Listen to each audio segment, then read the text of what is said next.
fuck is you telling me?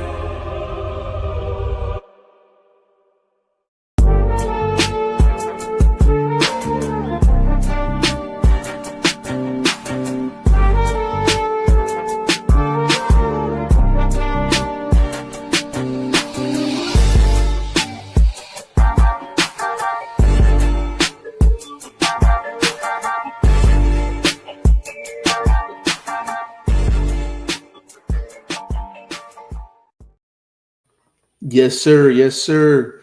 It's your boy G5 Jeff TV, aka G5, aka 5, aka the Guru. This is the third episode of Throw the Hook podcast. Now, I know I'm dolo right now, and it's okay. I got a couple people coming through. You know what I'm saying? I know y'all used to seeing me with guests and all that. So I'm going to have a couple people slide through. You know what I mean? But big shout out to everyone. It's been really, really busy as far as boxing is concerned. And I'm not even going to lie. I know what the thumbnail says. We're going to cover Lamont Roach versus Pitbull Cruz, the whole entire card. I know. But so much has come out in the sport of boxing. Just positive drug tests. People getting stripped of their titles, fight announcements that's not Lamont Roach and Pitbull Cruz. I mean, there's so much going on right now. Like, I don't know how the show gonna go. I ain't gonna lie. I don't know how the show gonna go. That's the beauty of actually going on live and doing live shows. Everything is just spontaneous. You understand what I'm saying? But we may not even get to the Lamont Roach versus Pitbull Cruz card. I will be back on this Friday at 6:30 p.m. Eastern time to actually cover the Lamont Roach versus Pitbull Cruz card. The card is absolutely stacked. I mean, it's absolutely stacked. The main event, that's a really good main event. A lot of people think that Lamont Roach is going to run away with that fight against Pitbull Cruz. I don't know. But we will be back on Friday at 6:30 p.m. Eastern Standard Time, so we could do a full show on that. Big shout out to everybody that's in here. Definitely put a 1 in the chat if you can hear me okay. If I'm too loud, let me know. I'll turn the levels down a little bit. But if you in here, put a 1 in the chat. And speak to your boy when you come in the building, man. Speak to your boy when you come in the building. You understand what I'm saying? But big shout out to everybody, man. I gotta give my shout outs out. Big shout out to Coach Ali from out of Indiana, man. One of the better coaches in the game. And he'll be on at some point during the show. Big shout out to VP Shane. Big shout out to Boxing First Vlog, aka Blunt. That's my guy. I just got off the phone with him. Big shout out to Ty Finney, the legend. Big shout out to him as well. He might be making an appearance as well. But it's so much going on right now. I think the hottest topic right now is actually Terrence Crawford getting stripped of the WBC title at 168 pounds because he didn't pay sanctioning fees. I heard he went off on Instagram. I haven't heard it yet, but I heard he went off. Like, I actually have it queued up. And I'm going to give it a couple minutes, but I'm actually going to play what Terrence Crawford had to say in regards to being stripped of the WBC title at 168 pounds. I got a couple text messages. They said he went in.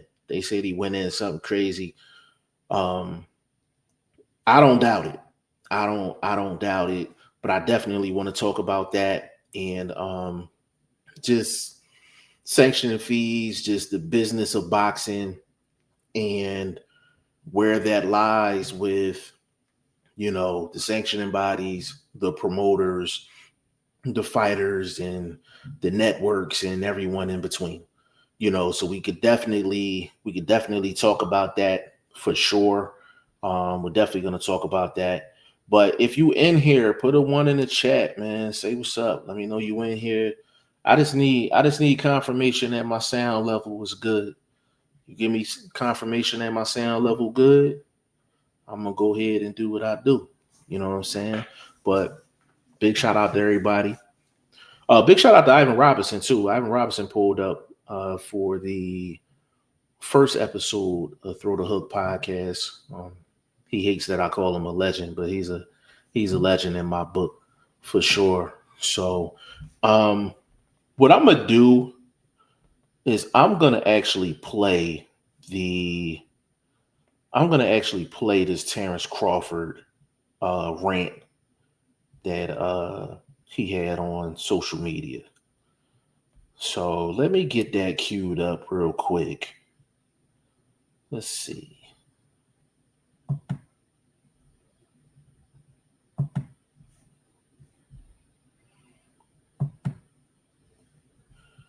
Let me get this queued up. I'm gonna actually play this.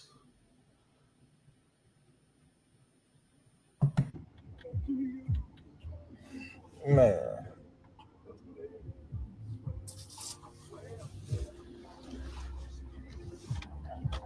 Listen. I got something to say. I got a lot to say. What's up, though, everyone? I'm going to say that first and foremost. I'm going to just say what's up. But I got to dive right into it. You know, I see Mauricio, got a lot to say about me not paying him $300,000 plus another $100K something for sanction fees, right? They ain't gonna tell me. I ain't even apologize. Like, who the fuck you think I am? Well, you better slap your fucking self. You paying your ass shit. Fuck you talking about pay you $300,000. What makes you so motherfucking better than any other sanction bodies? Huh? Answer that question. What makes you better than the WBO, the IBF, or the WBA? Everybody accepted what I was giving them, but you, the WBC, think that you better than everybody, don't you?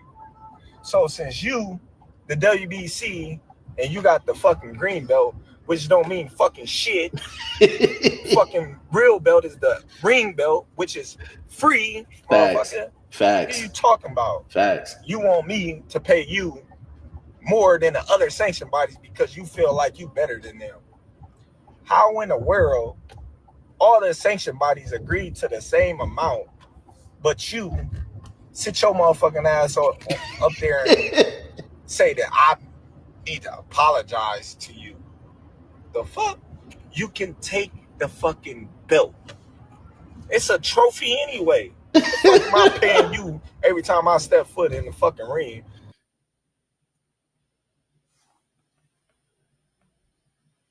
Hold on. Don't fucking wear down as the years pass.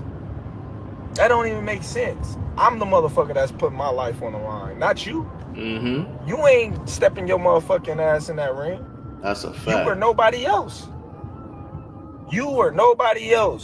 So why should I have to pay to carry your belt? You should be paying me. If you want to be truthful, you should be paying me. That's a fact. I don't see it. It irks my nerves how this dude, Mark Nash in the building. Mark Nash, what's up, bro? Gets a hotel suite. Him and his buddies, they go out to dinner, 5-star meals, all that, and guess who got to pay for it? Us fighters. That's a fact. We paying for y'all to come out here, have the time of y'all life, stay in the best hotels of y'all life, and it's all done on our dime. That's a fact, bro. It's done on our dime. Do that sound right to y'all? That's facts, bro. Facts. It's crazy, ain't it? We the one out there getting battered, knocked upside our head, and every time we step foot in the ring, we got to pay them a sanction fee like they the government. He definitely cooking him, Mark Nash. He cooking him. He cooking him for sure. Then he said, allegedly, I made X amount of money. You don't know how much I made. You don't know how much I made. Once again, you're speculating. You're speculating. Suleiman, no. I got it. That's cap. So listen. That's cap. That's cap. Mauricio, I appreciate you. I appreciate you. Because everybody in the world know you was going for Canelo. You was mad that I beat Canelo. That's a fact. It's okay. It happens. You know? But if you a real fan of the sport, you would have, you know, said congratulations instead of having that little smirk on your face, all mad and pouting. What's up with the slow jams in the background, bud? I'm not understanding. You should have took the money, and you should have been thankful and grateful that I was rocking your belt around as your champion. As your champion, the WBC champion. The undisputed champion at that. That's a fact. That's a fact. But you want to make it about you. You want to say, oh, well, you stripping me. Like, I've been stripped before. IBF just stripped me when I was at 147. That's a fact, too. Doesn't matter. I'm still considered the undisputed champion. I'm still the champion in the division. Because you know why? The only belt that's recognizable as the champion is the ring belt, baby. That's the number one belt in the division. That trumps all belts. And guess what? It's free. It's free. That's a fact. How you love that? That's a fact. $180,000 free. How much your belt cost? I wonder how much your belt cost. This better not be Bud Music playlist either. This better be a random. I don't see no receipts on your belt. It's crazy. Y'all be having so much taxes on these belts. You got some nerve. It's crazy that the music don't match the conversation, bro. And have all these belts. You know, you got the WBC silver, the WBA intern, the whatever belt y'all got, and you taxing these fighters every time they fight, and you claim that you for these fighters. You're not for these fighters. You probably worse than the promoters. The promoters is terrible. But hey, I wish you the best. You know, I wish you the best. You and your company. You know, Turkey. I hope y'all get that done, man. I hope y'all get that done so we can all see, you know, people face like this guy. All right, I gotta cut this joint because I can't deal with the R&B music in the background. With all these antics that they do, you know, they got they ranking systems. Yeah, I don't know what was up with the R&B music in the background, man. He was playing that music like he was going through some things. He was going through some stuff at the crib, you know what I mean? I ain't understand that. My man Mark Nash in the building, man. Big shout out to Mark Nash. Said they should have never gave nigga money, right? That's a fact. Should have never gave him money. Said Bud like a kid in the last day of school. Fades for everybody. Yeah, he was cooking though. He was cooking. Only thing I didn't agree with is Suleiman ain't know how much money he was making. He definitely knew how much money he was making because the amount that he asked for, he actually broke down the percentage of what that was to his purse. So he knew how much he was getting on the books. You know what I'm saying? That WBC belt made of plastic and tinfoil. Man, we done seen that WBC belt get thrown in the trash. Who threw it in the trash? Riddick Bowe threw that joint in the trash. I think he threw the WBC belt in the trash. Floyd Mayweather, a bunch of other fighters has made comments about just belts are trophies. Belts don't feed anyone. Belts is definitely a part of the sport. WBC is definitely a prestigious belt because it has history behind it. But to pay a total of 400 something large is crazy. Crazy. He said my version didn't have no music, or maybe I didn't notice. That music was wild, bro. That was some nasty work. That was some 1990s I miss my ex cooking type music, man. That Mark Nash, that was wild. That was crazy work. Crazy work. All those sanctioning fees for a gold-plated belt that you can't sell when you fall on hard times. That's a fact, bro. That's a fact. And on top of that, yo, all these sanctioning bodies are supposed to be non-profit. If you actually look up the WBC, the WBO, the IBF, the WBA, they're supposed to be non-profit organizations. They're supposed to be non-profit organizations. And if you're a fan of boxing, you know what it is. Like, you could be the hottest fighter in the world, but a number one ranking is going to cost you. A top 5 ranking is going to cost you. A top 10 ranking is going to cost you. You could be the hottest fighter in the world and not be in the top 10 if they don't receive that payment. You already know what time it is. You know what I'm saying? You already know what time it is. Said we were good over here. Well, Suleiman said he only asked for 0.6%. That's exactly my point. If he didn't know what the total amount was, there's no way he would have came up with 0.6%. Like, you know what I'm saying? Like, it's kind of like with a fighter, bro. Like, if a fighter goes into a big fight and they about to make a couple M's, and the trainer, let's just say his trainer is supposed to get 10% or 15%. If you a big name fighter or a big time fighter, most of the time them fighters are gonna be like, hey, take this, lump sum amount or keep it pushing. And that's usually how that goes. For Suleiman and them to kind of set his own price, like, you know what I'm saying, on that, it's kind of crazy. He said he made 50 mil or something close to it. Yeah, messing around with Turkey out of Sheik. Yeah, probably did make 50 M's. And please listen, I don't want to hear anyone saying he made 50 M's, what's 300,000 or what's 400,000. It's exactly what it is. 300, 400K. That's still a lot of money. And Bud not rolling like that to just be giving out 300-400K. That's still a good piece of change.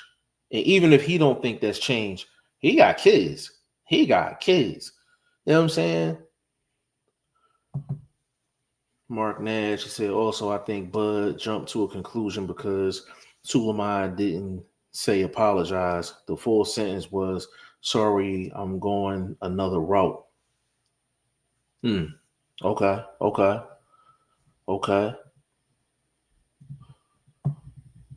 He was cooking though.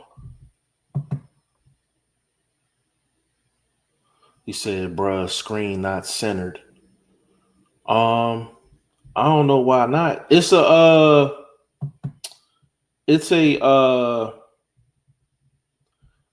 I think they got like a horizontal version and then they got a vertical version. I should be square though.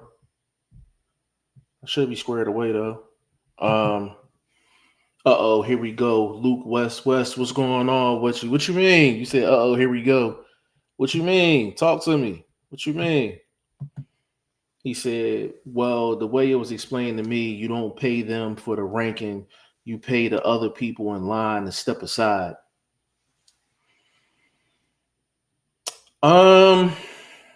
It depends. It depends. I think it's the WB. I think it's either the WBA or the IBF. If you look at most of their rankings, the number one ranking is always like vacant, but the number two ranking is always somebody there. You know what I mean? That really depends. It really depends, bro. He said it's 400K exactly. That's a lot of bread, bro. Luke West, you giving out 400K, bro? I ain't trying to give out $400. Straight up. I ain't trying to give out $400, Brody.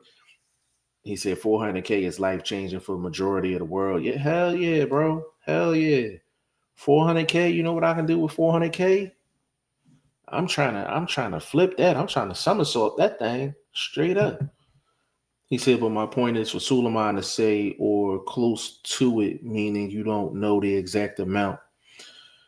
Yeah,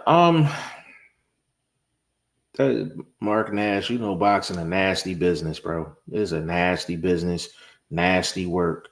Like my thing is, if you dealing with Turkey Al Sheik and Turkey Al Sheik is the one that's giving out the bag, why he ain't just had Turkey Al Sheik just take the money out the pot and just give it to him? But apparently, according to Bud said that all the other sanctioning bodies agreed to the amount that he wanted to give him. That's nasty work, bro. But that's the business of boxing, man. That's the big business of boxing. It's nasty. Said plus after taxes, the 50 is 25. That is a fact, bro. That's a fact. He said they must be on the vertical. Yeah, bro, get off the vertical, bro. There's two different versions of it. He might be on his phone too. Luke West, he said, hell yeah, he was not okay with anything WBC had to say, but it's hard to disagree with him. These sanctioning bodies be on BS. Hey, Luke West, you know the thing that's crazy, bro. Here's the thing that's crazy. Like, there's a sanctioning fee for everything when it comes down to these sanctioning bodies. It's like if you have the WBC full title, you know what I'm saying? If you have the full title, there's sanctioning fees. If it's the interim title, it's sanctioning fees. If it's the WBC gold title, if it's the WBC silver title, it can be a WBC intercontinental belt. You might have to pay a sanctioning fee to have a fight that'll get you into the top 15. It's so many different sanctioning fees. It's not just title fight. It's so many other fees, bro. So many other fees. He said, I'm on the horizontal. Was good. Appreciate you, bro. Appreciate you. Vlog had me nervous there for a minute. He said, switch the layout.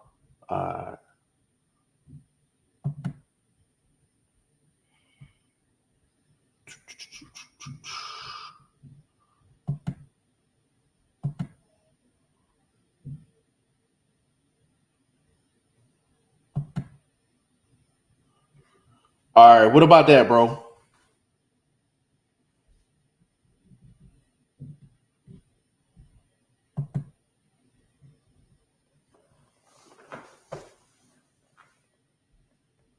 Okay. All right, I got you, bro. That vertical thing tripping too. I'm on the phone too. It switched to the horizontal. Just tap the channel name and click the other version.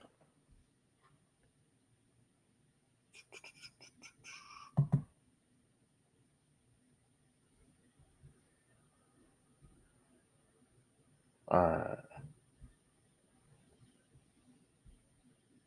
Give me just a second.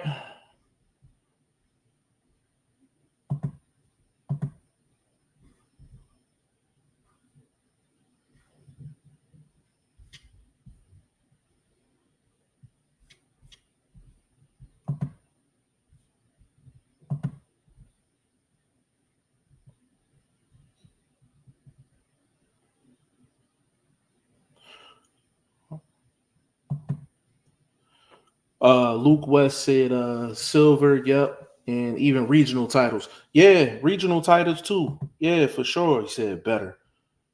Appreciate it, bro. Said send me the link. I got you, bro. I got you. You should see a preview of the vertical on the screen. Yeah, I see it, bro. I see it. I appreciate you, bro. All right, perfect. All right. Better, good, all good. Appreciate you, family. Appreciate you. Let me send this John a vlog real quick. Yeah, it's so many different just fees and stuff like that. That's just nasty. That's just nasty work, bro. Just nasty work. Really is. Just nasty work. You know what I mean? But and it's crazy because in Mark Nash, you know this. Like when it come down to it, like you could be fighting for a regional title. You might only be getting like 10K for that fight. They're charging a fee, bro. That's why I said for you to be a fighter, you gotta be like one like sick individual. Like you gotta be a sick individual to be a fighter. Because the money and the business side of it is just it's insane. Like it's insane. Like you gotta pay the manager, you gotta pay the promoter. You got some people that got two managers. You know what I'm saying? You gotta pay the cut man. You gotta pay if you got a third person in your corner, you gotta pay them. You gotta pay for the gym that you're working at to use the gym. Then you gotta pay sanctioning fees. Like it's crazy. And some people might have gave you some money up front. Hold on. Before I introduce this dude, right? I know y'all haven't seen us on the screen in a minute. But this is the person that I actually had in mind when I came up with Throw the Hook. Straight up. Because if you see this dude on your screen, like if there's any type of censorship, just just put it to the side, man. This is it's a legend on the screen, man. Boxing First vlog, man. Big shout out to you, big bro. Man, appreciate you. Appreciate the invite and everything, man. It's good to see you back to work. Yes, sir. You didn't spread your wings a little bit, you know what I mean? Time to fly. Yes, sir. Yes, sir. It's so crazy, bro. It's crazy that you come in on this particular show because we've been talking about a lot of the stuff that's going on in boxing right now with these sanctioning bodies and sanctioning fees. And to be honest, these sanctioning bodies and these sanctioning fees is a part of why a lot of fighters can't just give up boxing and just be comfortable. Facts. It's like the more they stay in your pocket, the more you keep grinding. Yeah. I mean, and I didn't understand how deep the actual, how deep it actually got as far as the sanctioning fees. Like, there's like, you a fan of boxing, so like it's a sanctioning fee for the title fight and stuff like that. But when it gets to the regional title, when it gets to like you got to pay a fee to have a fight to get into the top 15. Like you know what I'm saying? Like if you got any some of the sanctioning bodies, if you have any fight that's within the top 15, is a sanctioning fee.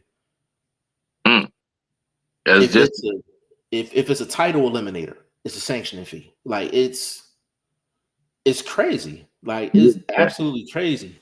It's almost unfair because as a boxer, these entities need the boxers, but now it's like they're forcing the boxers to need them. You understand what I'm saying? Mm-hmm.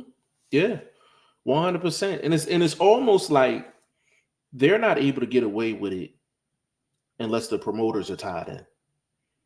You know what I'm saying? Yeah. Like the promoters got to be tied in order for it to work. because like some sanctioning bodies only rock with certain promoters. You know what I'm saying? Because Yeah. what was it? Was it the The- WBA? Was it the WBA? Don King had lockdown. Pretty much. And it's like the WBC was in the corner with PBCs. So you know what I mean? So yeah, I get what you're saying. It seems like WBO top rank. So yeah, it makes sense that they're like these entities first link with promoters and it's almost like it's like they're getting together to screw the boxers. The Yeah, promoters need the fighters, the entities, IBF, and they're kind of one of the more friendlier boxing entities.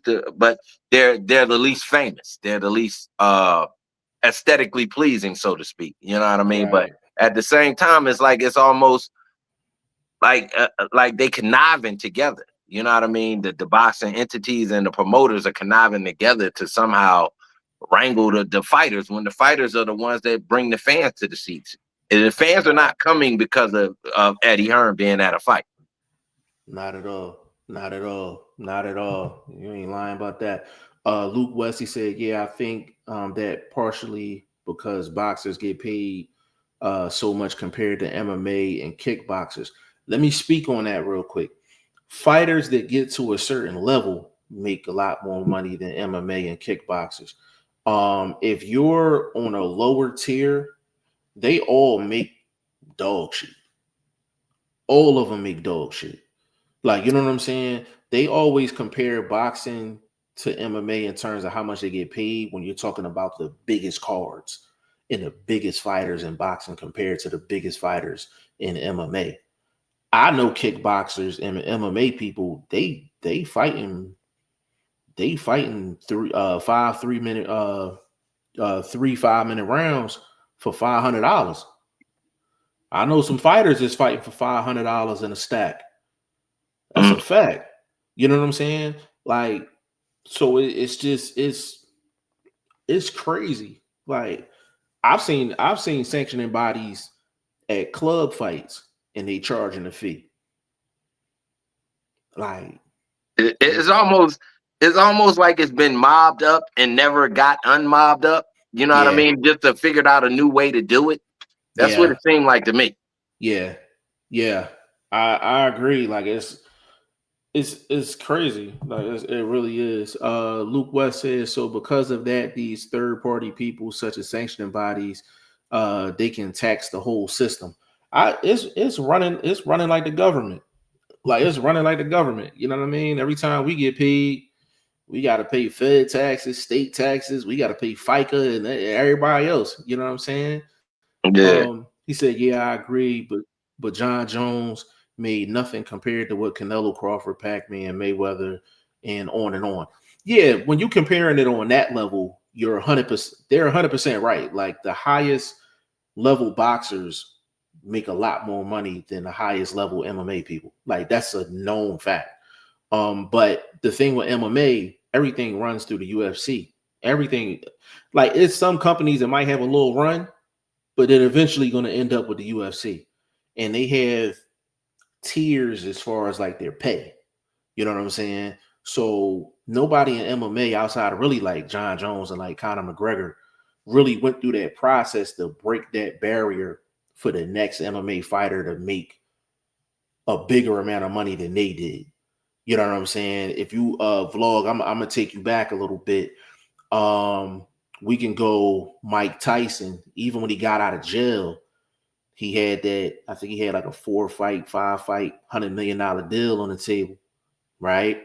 If it wasn't for Tyson getting that type of money, Oscar wouldn't have been able to do what he was doing and getting the bags that he was getting. And Facts. then if Oscar didn't do what he was doing, Floyd wouldn't have been able to elevate the money to the next level. You know what I'm saying? If it wasn't for Al Heyman and what Al Heyman was doing, we wouldn't have a Turkey Al-Sheikh kicking out all this bread like that. In boxing, that's the difference between boxing and MMA. Boxing, throughout history, there was always a fighter that was breaking the financial barrier to set it for the next person to break. MMA never really had that. They never really had that. Even Conor McGregor came over to boxing and got his biggest bag. And Luke West, I'm gonna end it with this on that comment. Rampage Jackson, who's one of my favorite, he's one of the most entertaining MMA fighters to ever live. He said he makes more money doing his streams on Kick than he did fighting. Let that sink. Yeah. Let that sink. And with them, they're on like win or lose type of contracts. You know what I'm saying? Like if these guys aren't winning, they can't even look forward to the next possible bigger contract or bigger payout for a fight. And then the kicker is, I mean, I don't have a lot of love for the MMA side of the game because obviously it's boxing first. You can see the name. But that being said, though, it's almost like they don't deserve it sometimes because I think you need a lot of fights for a card to be spectacular. It's not like boxing where one fight, like the Devin Haney fight, made that whole entire card a couple weekends ago. You see what I mean? Like, it's not the same way for me with MMA. So the pay scale, I can kind of get it why those guys are, not highly paid. And then there's not a lot of personalities. You know what I mean? To me, it seems to be way more international of a sport than boxing, but boxing is all over the world. But at least most of our star fighters, they know a little bit of English and can converse, to the biggest crowd in boxing, which is the American crowd. So you know what I mean? It's a different sport, and it definitely ran differently because, like you said, you got one major mob family controlling all the little cousins and nephews and all of that's out on the streets trying to do their thing. And then boxing is a little bit diversified, but it seems like they do come together to perform a mob type move on some fighters. Yep, that's a fact. That's a fact. Luke West, he said, not that I am counting pockets. I'm just saying I feel like because these boxers make what they make, these promoters and bodies just think they owed outrageous amounts, and it's delusional, at least to me. You know what, bro? I agree with that. I do agree with that. And just to add on to that, Luke, when people say like I don't count the next person's pockets, if you're a fighter, you're supposed to count the next person's pockets because you have to know what's going on around you if you're trying to reset the market. If you don't know what's going on around you, how you know how to set your market? You know what I'm saying? Like, if, for instance, if Boxing First Vlog, just hypothetical, his show gets signed and somebody's breaking him off, he getting paid $5,000 a show. All right, let's say getting paid $5,000 a show. And I'm just doing it just for the love of it. If I'm not paying attention to Boxing First Vlog, and if I don't know that he's making $5,000 a show, how am I going to set my market if that same company come to me? That same company can come to me and be like, hey, we got a stack for you a show. Knowing damn well they paying Boxing First Vlog $5K. I'm going to be like, man, $1,000 a show, I'm up. I'm taking it. You got to pay attention to what's going on around you. You got to pay attention to your competition. Like, people say that, and I'll be like, I don't be understanding that. Like, you know what I'm saying? I'm like, you have to know. That's like if you're on the block. If you're on the block, you got to know what's going on around you. You got to know what your competition doing, where they at, all that. Like, it's your responsibility to know. Yeah. Am I lying? No, that's correct. But at the same time, these fighters can't let themselves be too lowball, but at the same time, they got to take that Devin Haney opportunity when it presents themselves and look for the bag down the road instead of in this particular one deal. You see what I mean? Like Haney did with the Cambosa situation. It's like he bet on himself for the future. And very smart business move, because if you believed in yourself and knew you could beat the guy in front of you and beat the guy twice if you had to, which I think they knew they were going to have to do that. Facts. So 100% like facts. let's take like somebody like Lamont Roach. He's decent fight with Tank, nice springboard, But if you price yourself out based on that performance, you know, it could get real shadowy down the road. You know what I mean? So it's a little bit give and take when you're dealing with the promoters, dealing with the boxing entities like WBC and blah blah blah. But it's a fine line though. You know what I mean? But definitely, I think these fighters need to stick up for themselves a little bit more. You know what I mean? For sure. Don't get railroaded. You know what I mean? Because then you'll end up having the juice to perform better, to get to get paid better. You know what I'm saying? You know, and the thing that's crazy, and we always talk about fights, fighters, fight cards, and events that's all on a major scale. Like, we have so many fight cities that have local cards. And for the people that's not familiar, and Vlog, what I'm getting ready to say, you're already aware of this. Let's just say we got a local card and we got 10 fights on the docket, right? Each of those fighters are given a certain amount of tickets. They have to sell those tickets. And on top of that, they have to sell a certain amount. Now, it depends on the setup. They might get a certain amount of tickets, and if they sell over a certain amount, they can keep the rest of the bread. Whatever they sell after that, they can keep it. Or if they sell over a certain amount, they'll get a higher percentage after that point. You know what I'm saying? So on a smaller scale, the business side of things. So not only do you got to train as the fighter, right? You got to train as the fighter. You got to make weight. So you're not even eating the way you want to eat. You still got to get out and sell tickets. You still got to be the promoter. And you still got to be mentally sharp to go in there and actually do your job. A boxer is one of the few job titles where you're wearing all the hats. You're wearing all the hats in the situation. You're wearing the fitteds, the snapbacks, all that. You know what I'm saying? I got a question for you, Jeff. Yeah. As these fighters move up, when does that stop for them? Stay right there. Let me get my dog in here. My dog, Coach Ali, is in the building. What's going on, bro? What's going on, good brother? Everything good? Yes, sir. Yes, hey, sir. Man. I got my guy Vlog in here, man. What's going on? Salute, family. How you feeling? Yeah. Hey, Coach. Real quick. Did you hear about the Terrence Crawford stuff?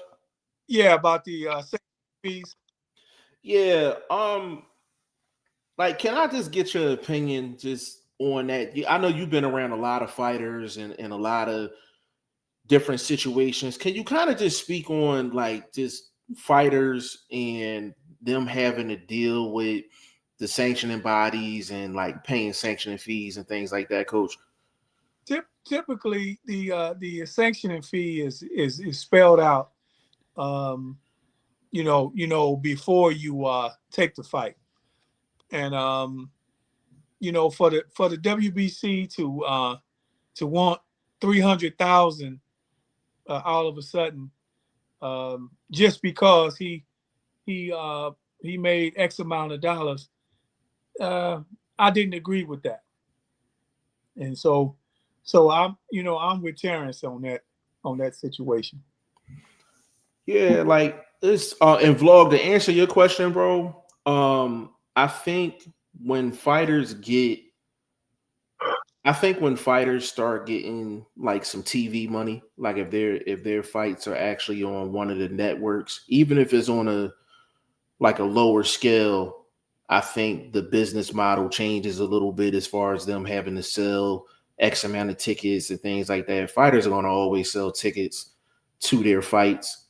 I think it's just less of an issue the higher they get. I think once they start getting the show box and those types of cards and things like that, I think the business aspect is a little different. But like them small club cards, their check depends on how many tickets they actually sell. Mm-hmm. I've even seen situations where fighters, they can't find a fight, they will actually pay for their opponent. I've seen that too. Absolutely.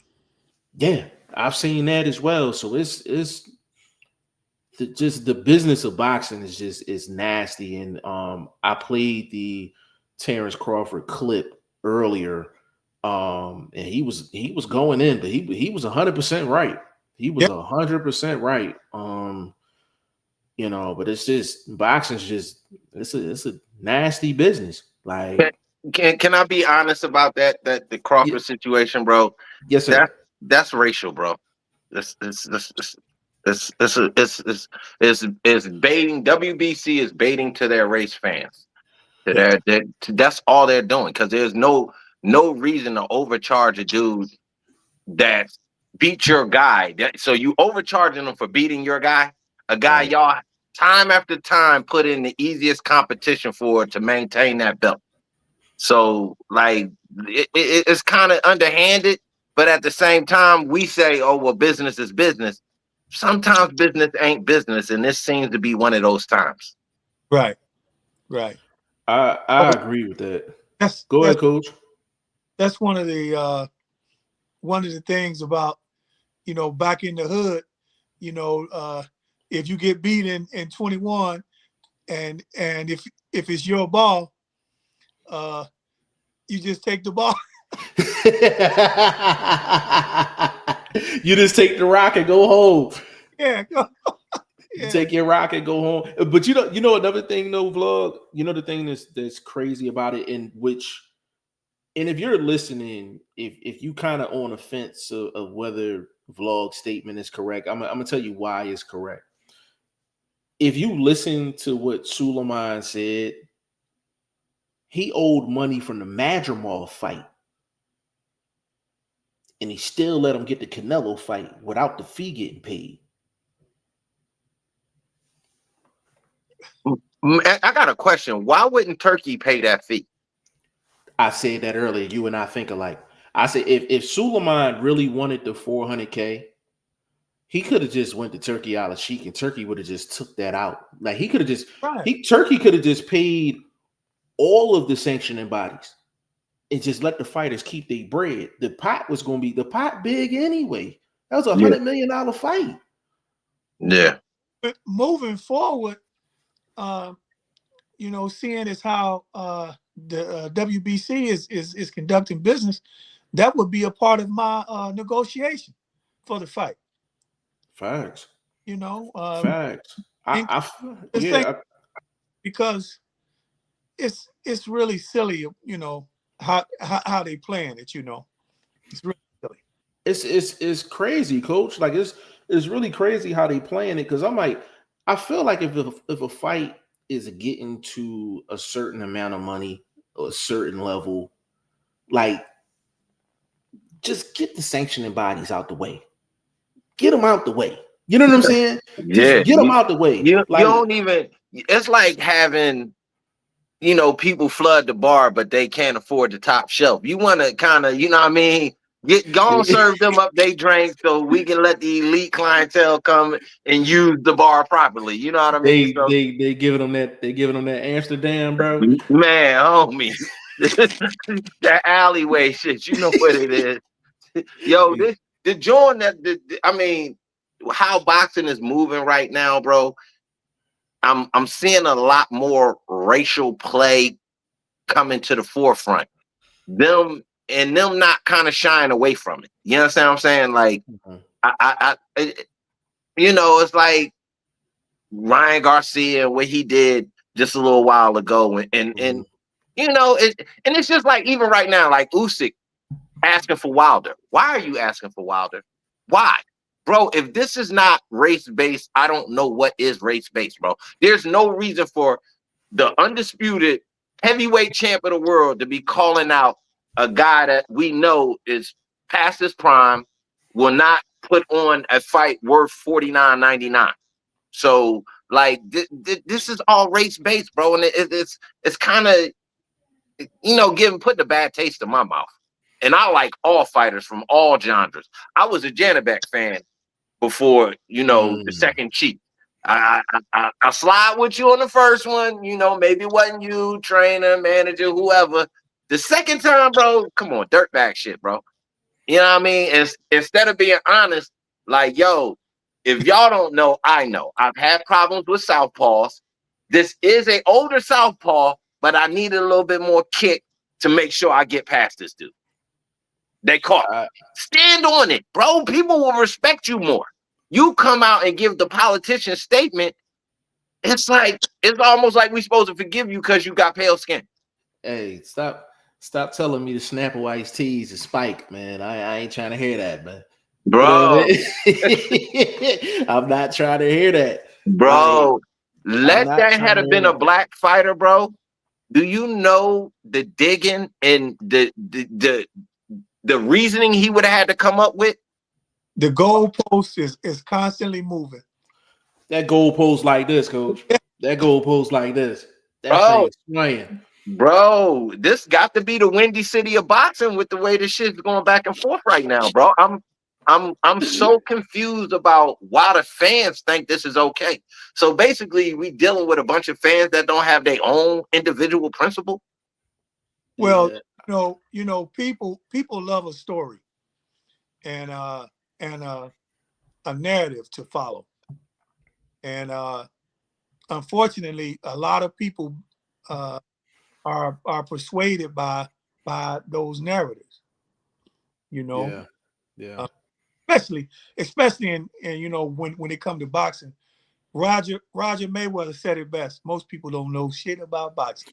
That's a fact. That's a fact. Man, 99% of people that are in these comment sections have never thrown a jab. They've never thrown a cross. They've never parried. They don't even understand the nuances of why you move this way or why you know what I mean, do certain things in the ring. It's like they're just fans of the brutality and being able to side with their own kind to a certain extent, whether that kind is good or not. And it's like we going backwards, like to the Stone Ages instead of advancing as a society. Yeah. Let me get these comments out the way, fellas. Luke, he said I'm rolling the wood up net right now. Said effing with y'all tough, man. Appreciate you, bro. He said, yeah, Kambosos peaked against Teofimo, in my opinion, and Kambosos did fight great, but I don't think anybody but George was surprised Haney beat him back to back comfortably. I mean, I wasn't surprised. He said, take the ball and go home. He said, really? I didn't see the Usyk situation that way because when Parker lost it, kind of left me thinking, well, damn, now what? So let me comment on that real quick. The Usyk thing, it did come out of left field though. I don't know. When I read it, I'm like, why Wilder? I was just like, why Wilder? And then I felt like it was a combination of. But then we ask, hold up, real quick, Jeff. Didn't we ask the same question when Wilder fought Fury? Why Fury? Mm-hmm. We know why. It's the biggest fight that you can have is a black man fighting a white man or quote unquote Latino. Like you cannot ever have a bigger fight than that. Yeah. Why is it that way? It's for these race fans to answer for themselves. You know what I mean? I think they, to a certain extent, they know we the pinnacle, we the prodigal, we're the business. So it's like they feel better about themselves if they can one up us in a particular situation, which is weird, but you know, you should feel better about yourself based on what you do, not what another man does that wears your suit. Because I don't feel better that Floyd is 50-0. I feel better because I woke up this morning and I'm still a G. You understand what I'm talking about? So it's weird, bro. It's weird with these race fans. I get it. They feed the sport so much, and these promoters know it. Jose Suleiman knows it. But a quick question. What was Jose charging Canelo when he was walking around dragging that strap through the muddy waters of England? I'm glad you asked that. Coach, go ahead. Yeah, it was like 0.6%, regardless of what he made. He was still charging A set fee. 300,000. It wasn't 300,000 though. But what you saying though? What you saying, Coach? Is it was a set fee? It didn't go up and down based on the next fight or whoever the next fight was against. No. Typically, they only charge about I forget what percentage. It was like 0.6% or something like that. I read the same thing. And you know the thing that's crazy, just to double down on what y'all saying. The thing is, if Canelo didn't pay the fee, you would never hear about it. No, nobody. You would never hear, and that's the point. Like, that's the point. And it's like you have these sports, and because the NFL does a great job of that too. Mm-hmm. The NFL does a great job of keeping some narratives rolling. Alive, yeah. Yeah. And this is what boxing does. And you take Subriel Matisse, he has the WB, he doesn't have the WBC, do he? I don't know. He had he popped dirty though, right? Yes, he popped dirty, right? So he popped dirty. And then they said he's not guilty, but he has to do a year probation, and he's gonna do additional tests leading up to the fight. I'm like, I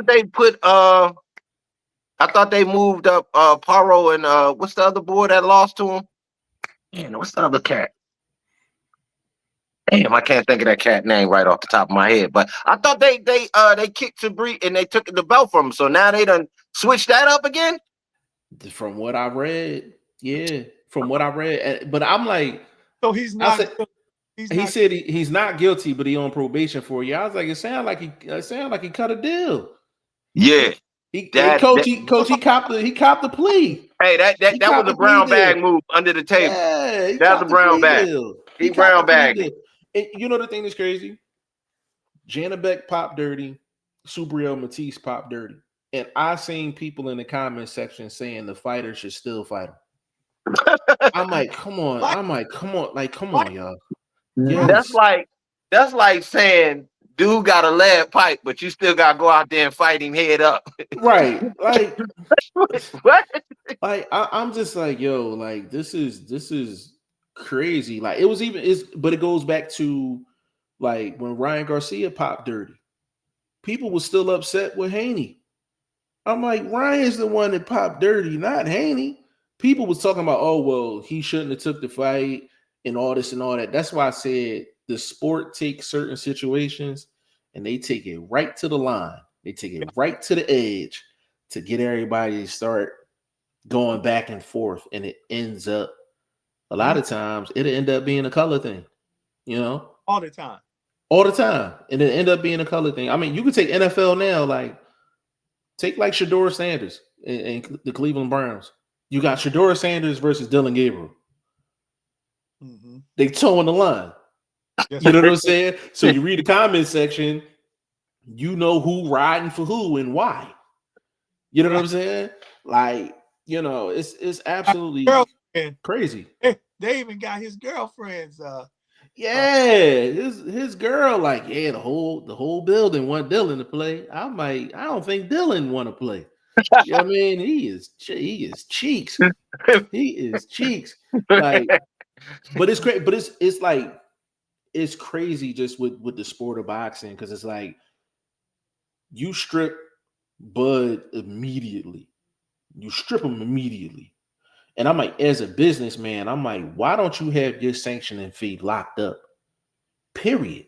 But my thing is, with how smart does Jose Suleiman think he is? Like, bro, are you going to have Canelo fighting for that belt in his next bout? Because you know he's still old turkey. So was that the setup? Was like, so to make a Canelo fight have some sort of shine around it, or is for the formerly lost WBC super middleweight title? Like, what the this that doesn't make any sense. Who are you trying to give that belt to right now, bro?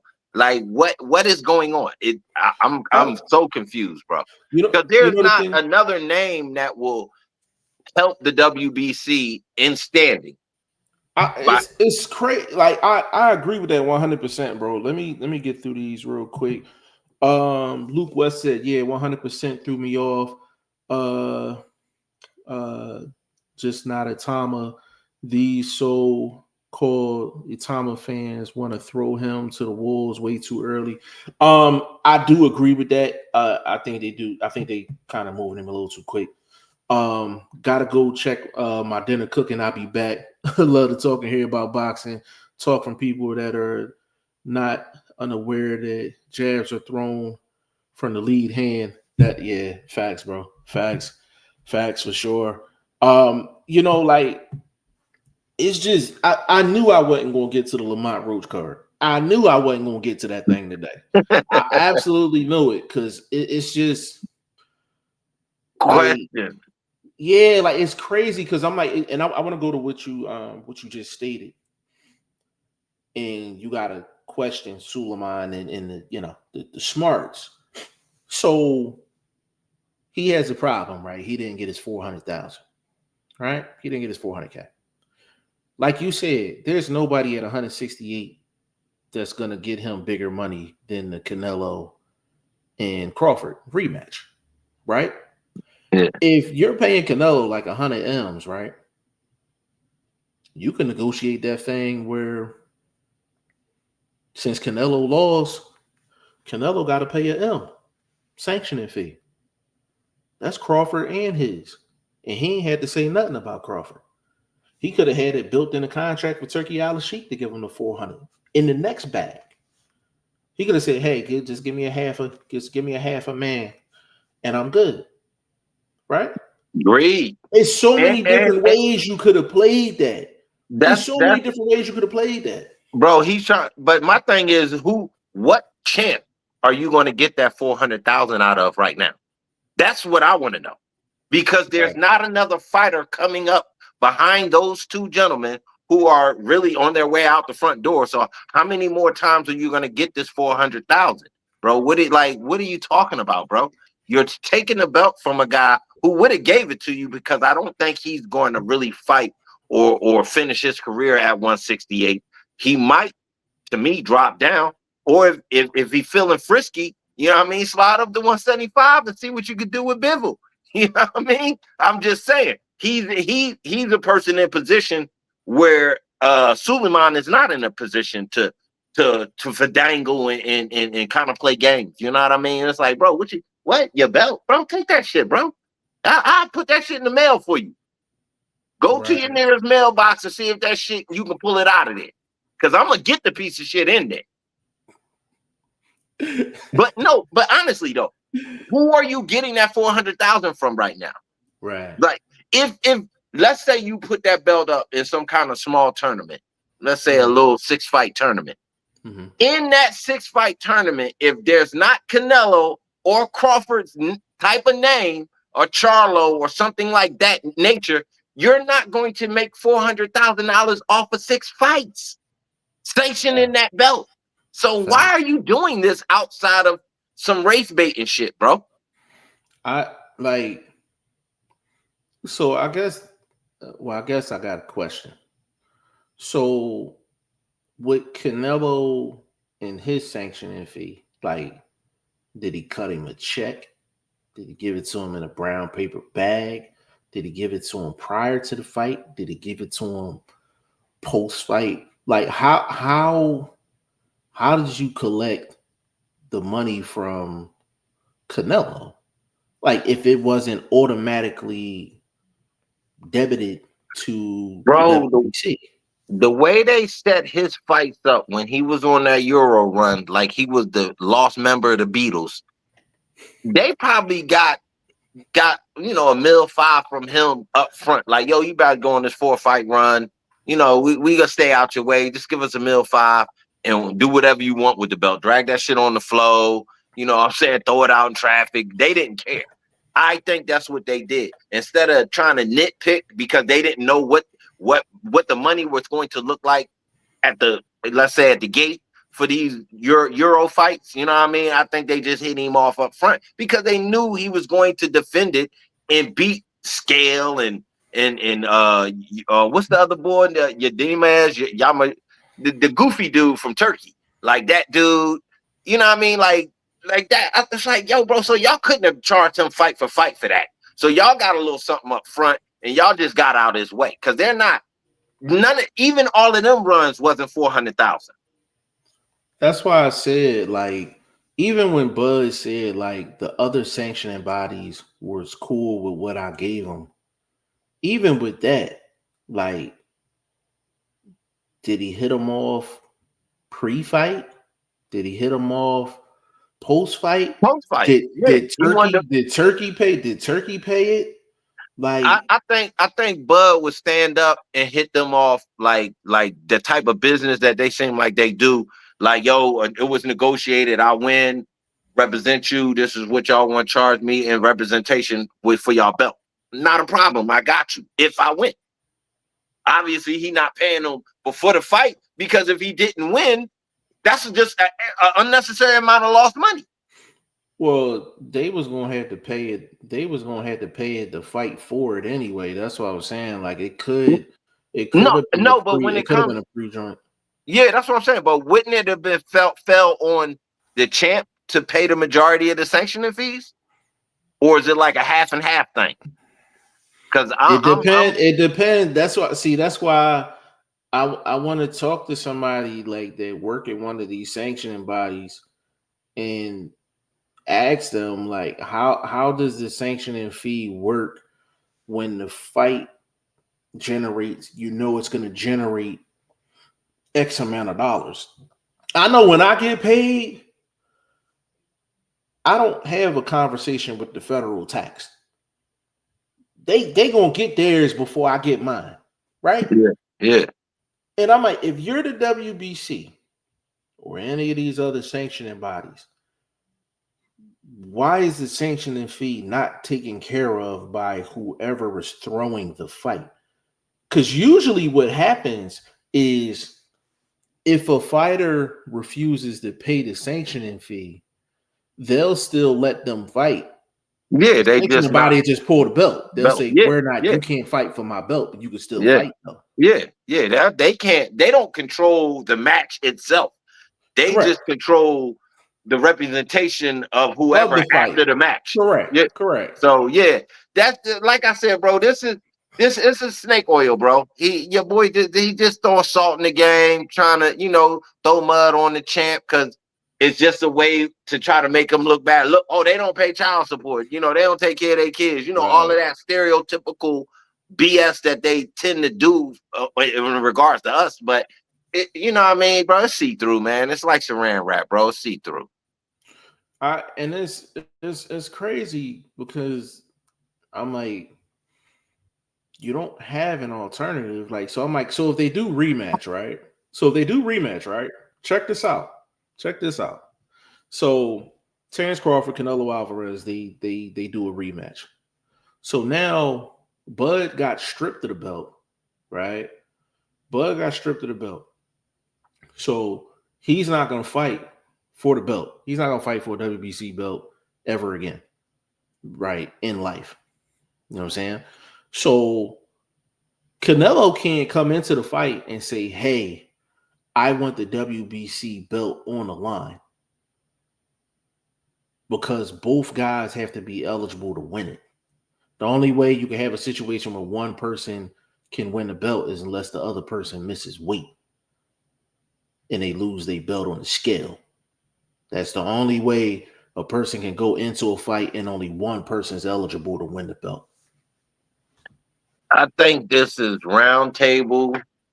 Suit and ties got together and figured out a way to kind of save face to a certain extent.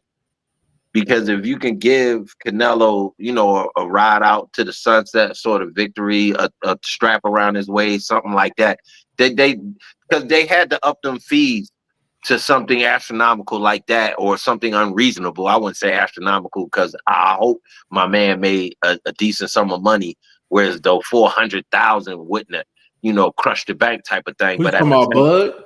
Yeah, I'm talking about Bud. They said he made 50 M's. Well, at the same time, then it's principle. Since he made 50 M's, it's strictly principle. That's strictly my point. Principle. So Yeah. out of principle, they knew stepping to him, he's a principle guy. He's not going to like this. We can get you back your belt. We can get you an easy fight against, I don't know, a Jarrett Hurd-esque type of guy. You know what I mean? A guy that's literally walking around at 168, has a somewhat of a name. Yeah, I don't think it could be a Russian guy. I mean, a European guy. It's going to have to be some sort of American, Latino guy from, a semi-known guy. Because y'all took the belt from Bud for a reason. Y'all want to give it back to Canelo. That's the only other guy that you're going to be able to sell a fight behind to make half of the 400,000. You know what? And the thing about it, if Canelo doesn't fight Bud next, and his next fight is at 168 pounds, and that WBC belt is on the line, like, I'm a flip. But I mean, what's the other scenario? First of all, you just explained that Bud's technically never going to fight him in an undisputed situation. So if it's not in something undisputed, you already proven you're the better fighter. You've already shown he can't hurt you. When he did land on you, he didn't hurt you. It was non-effective. You getting hit by a senior citizen at this point in time in this man's career. So it's I think it's like I said, it's a cakewalk sort of, give Turkey his couple little fights, we'll throw a belt around it. I think it was all set up, bro. You know what I mean? I think it was all set up. And plus, if they did step to him about a second fight and them numbers wasn't triple what he just made, he not fucking with dude when he just seen dude make $400 million or $200 million for some bullshit over there in England. That was some bullshit. You done gave this man all that fucking money. Now the zone want to charge everybody else because y'all overpaid this bum for them garbage ass fights. And this shit is starting to bite these dudes in the butt. It's going to hurt the WBC. And the thing with Turkey Al-Sheikh, I mean, not Turkey, but with Suleiman, I'm like, again, it doesn't make any sense from a business perspective. That's what I'm talking about. See how it makes no sense. Like, see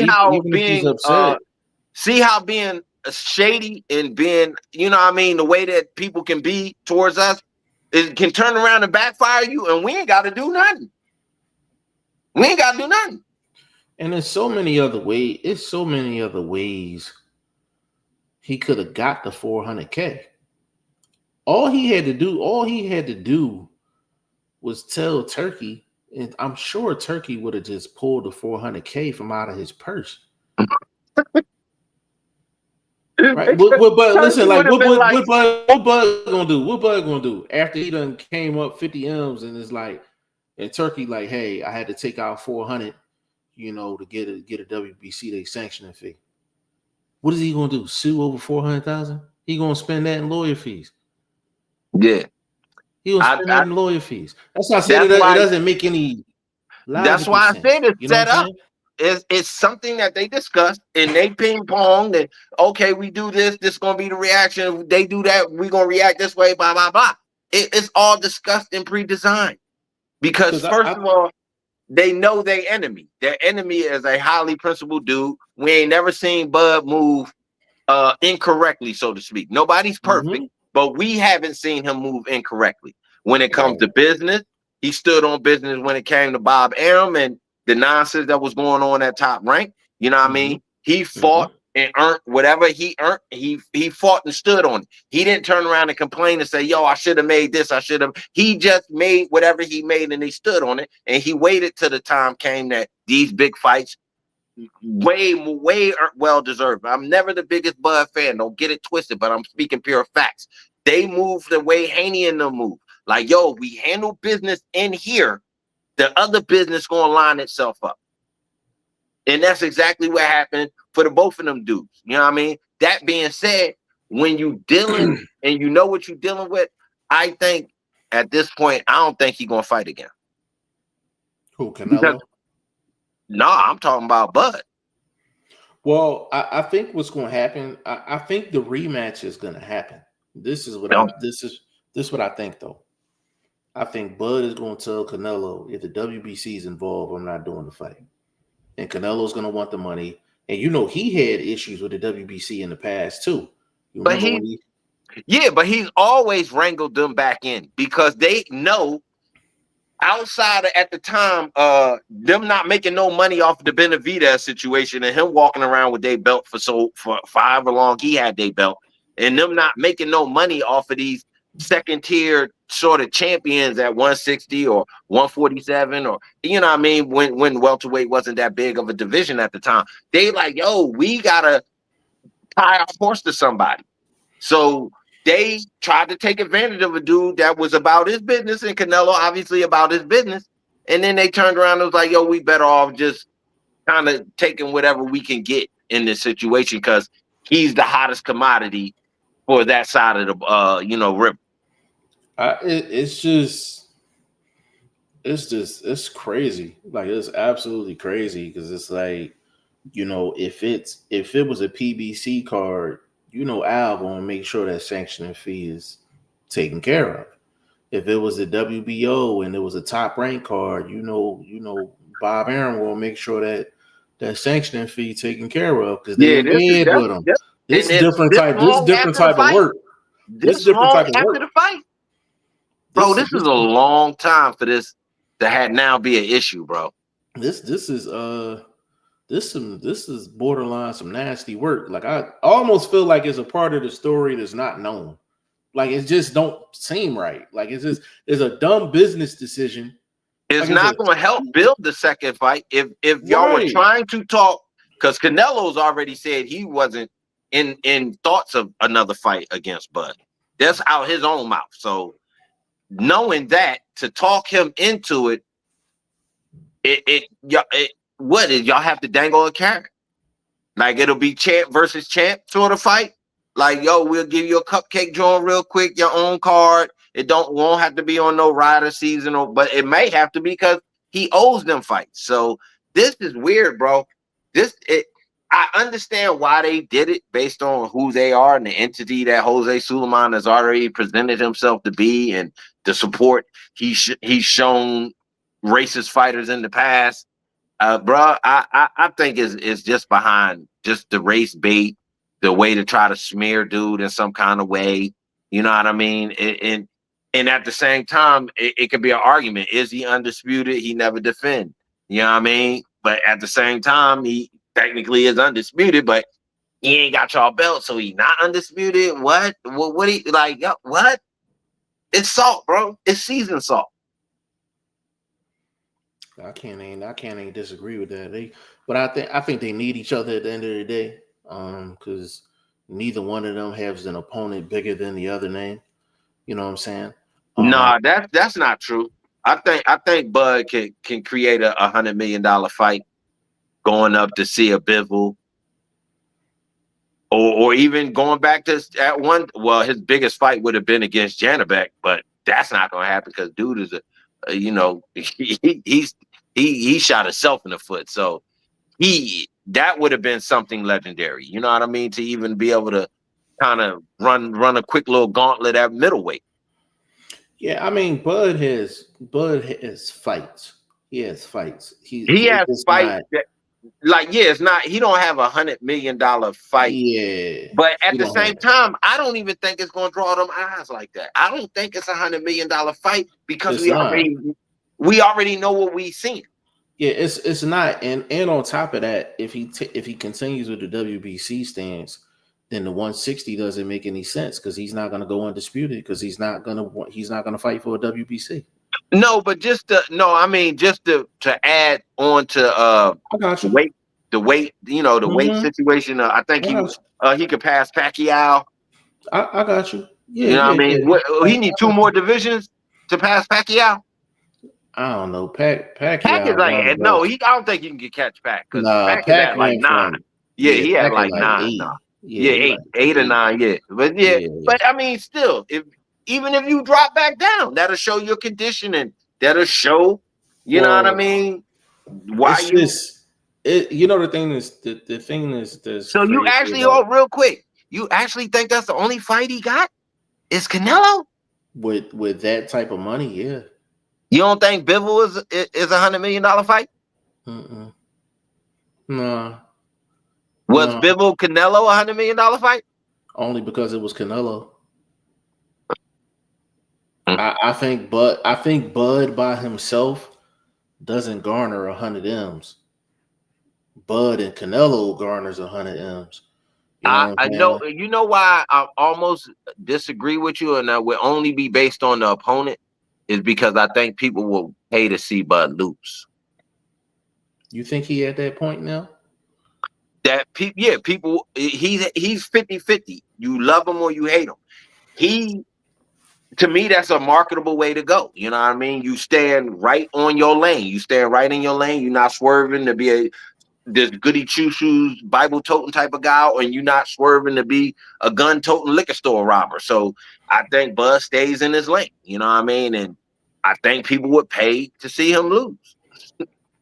I think if you're talking Bivol, I would say between Bivol, Janabek, and let's just say a Boots, he probably makes more money with Boots.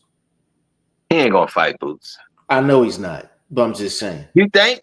I don't think he's. I know he's not gonna fight Boots, but I'm just trying to find. No, a I'm trying to tell situation. you, no, but you know why Bivol would to me, Bivol, just based on complexion, that's a major fight, just based on, you know what I mean, the complexions of both fighters.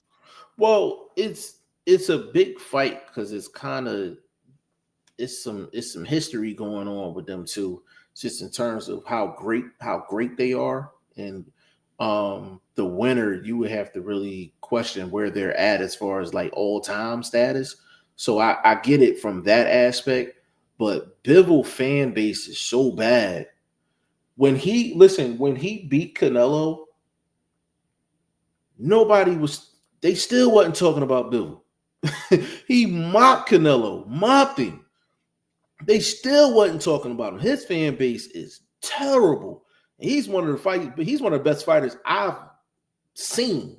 Just pure skill, like technical skill. Like he's one of the best fighters I've seen. And it's just his fan base is so bad. So bad. You know what I'm saying? That's a damn near whole continent, though. You know what I mean? Well, the continent ain't messing with him. I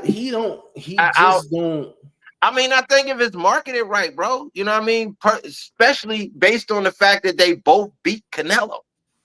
You know what I mean? Because the topic would be who beat him better. You know what I mean? But the thing about it is, and then looking at it this way from a physical situation, Bivol's a big dude, a solid dude, but he's not like a abnormally large 175 guy. You see what I mean? So I don't think that it would be versus you'd be like, oh damn, Bud in here fighting this giant. You know what I mean? So I think physically, I think they would match up pretty well, and it's nothing to put on another 6-7 more pounds of muscle for Bud because he already was in there looking shredded, like he's about to go try MMA or something, and he can wrestle. So you know what I mean? I'm just saying, I don't know. I think that's the way to go if I'm Bud. If I'm Bud, I think, to be honest with you, I can see the rematch happening and they both retire. Oh, that would be terrible. That would be terrible. I'm not gonna lie to you, bro. I haven't told you this. I do not want to see that again. That's like seeing Tank and Pitbull. You know what I mean? Again. Yeah, I don't want to see it again because people don't even realize like that ninth round when Bud was just standing in the pocket, just getting off on Canelo. Like people was like, oh, well, Bud is so brave. He's so tough. I said, yes, he's those things. But I said, Bud's right foot was on the opposite side of Canelo's left foot. And I'm like, if you know anything about boxing, I'm like, if you the southpaw, if you get your foot on the outside of the orthodox fighter, I'm like, you got the leverage and you got the angles to throw your shots. That's why he was getting 3, 4, 5 shots off with no return. Because I'm like, Canelo couldn't square up because his foot was being blocked. Yeah, his footwork had been off in a few. I think at least the last 3 to 4 of his fights, his footwork had been off, and like he had always been throwing heavy, but it's just like them shots didn't count the way they should because why? His foot technically isn't in the right place to give it that supportive kinetic energy to make that shit count. Bud won that fight with his feet. Oh yeah, no doubt. He won it from the ground. He won that from the ground. Yeah, he Gregory Hines, that motherfucker. He tap danced all around that ring on that motherfucker. Yeah. The only thing that Canelo could throw, not even comfortably, but the only shot that he could throw and he knew what was coming back at him was a lead straight right hand. When he threw the lead straight right hand, he knew he had to get low. He knew he had to get low after the shot. So I don't want to see that fight again. To be honest with you, I don't want to see Canelo back in the ring. I'm just keeping it a stat. There's nobody that Canelo can fight, and I would get excited about it. Not one person. Like he's. I mean Charlo. I don't want to see that. I'm a little bit of redemption for both of them. Like you can label that as a redemption fight. Both of them need to clean their name up in these boxing streets. I could see that, but I don't know how Charlo carries 168. You know what I mean? I know he's always been a big dude, but 168 is definitely a different division. That's why they have him, and so it matters. At this point, I would give Mel a shot. I think Canelo is like he's at the crossroads. Yeah. Oh yeah. He been on the downside of the mountain. He been sliding down slowly. You know what I mean? Been hitting a couple perks and peaks and been able to sit and admire his work. You know what I mean? But it's back down that mountain, bro. Because if you get back in there, bro, it's all downhill. But that's why I said if you're gonna do it, it's got to be in a redemption type of situation, like at least for you and maybe your opponent, like I spoke on with a Charlo. But Bud again, y'all don't. Your Uncle Jose fucked that up. But he was the one saying no. They've been talking about this for 2 weeks. Yeah. Rematch. Right. Hear a couple dudes, I stay in the boxing streets. I'm hearing a couple dudes saying, your boy talking about no. Oh shit. So then it's no. Yeah, that's and I think this right here was exclamation point to make it not be Canelo's fault we don't see the rematch. There you go. Yeah, I mean, you see now how to set up so Canelo can still look good. Like it wasn't me that didn't want it. They fucked the fight up. I just wanted to take some time when I said no, if he did say no out of his own mouth to initial rematch. Right. But usually a fighter in his ilk would have had that shit in ink. But I don't think he believed in himself. Bro. Like, that's what I'm saying. Like, I think he knew he was going to lose. He might have. He might have knew he was going to lose. He might have knew. I mean, it's just there's nobody for Canelo to fight to where it's just. It's a mega fight. Ain't no $100 million. He ain't got $100 million fight in him. Nah. Even if it's Bud, I don't think that's another $100 million fight. That might be a $50 million fight, 60 tops. And then you think Jose gonna do another 8 hour, 10-hour fight party for these dudes? I don't think that's going. I mean, not Turkey. I don't think Turkey gonna do that again. So yeah, I think he's gonna be a little careful with the bread. Yeah, we seen this before. We seen Al Heyman throwing out wild money when he first came in. Because I think Turkey's paying attention to the fight results a lot more too. Because if the product isn't what it should be, then that's going to affect your bottom line. But then you get a Haney and you get a Norman. They did their thing for majority of the fight. It slowed down a little bit towards the end, but that was Haney, tying up and you know what I mean, holding on for dear life, but smart too. But that being said, though, I think the product has to continue to put out. And if he looked at Canelo's situation, I don't even think he might even want them fights because that was terrible, bro. I don't think he won them either. I don't think he won That them was fights either. because who, like you said, who? Unless it's a Bivol rematch, unless it's a but I thought old boy was retiring. Now he back running his mouth about he want Benavidez and all of that. So Baturia, what's his name? Better be Better be. Yeah, Yeah. it better be. I thought he was talking about retiring. So I don't know. These dudes want to chase this big money fights now. So they got everybody mouth name in their mouth. But call out Bud is their best bet for these other dudes. But Canelo, yeah, toast. Bud, maybe 1, 2 fights that have to be worthy. Has to be something historical again. Like a weight change. Obviously he can't defend undisputed, so that's out the gate. The game is lost the big names. So now where we at? You got undisputed heavyweight champ of the world. I don't think that motherfucker sell out a ballroom. Hey, bro. So this is Tank. He out the game. That's quote unquote pay-per-view star, but he got baby mamas in them trying to rob him in the alley.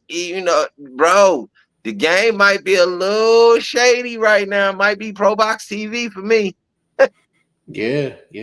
And I mean, Pro Box TV be putting on some solid joints. But yeah, because looking like Omega coming into 2026, like who? What? Haney? Is that it? That's all we got now? Is everybody hating on Haney? That can't be it. That can't be it. Yo, if he wanted to, he definitely could go undisputed at 147. No doubt. It's cake mix out there right now. It's powdered eggs out there right now.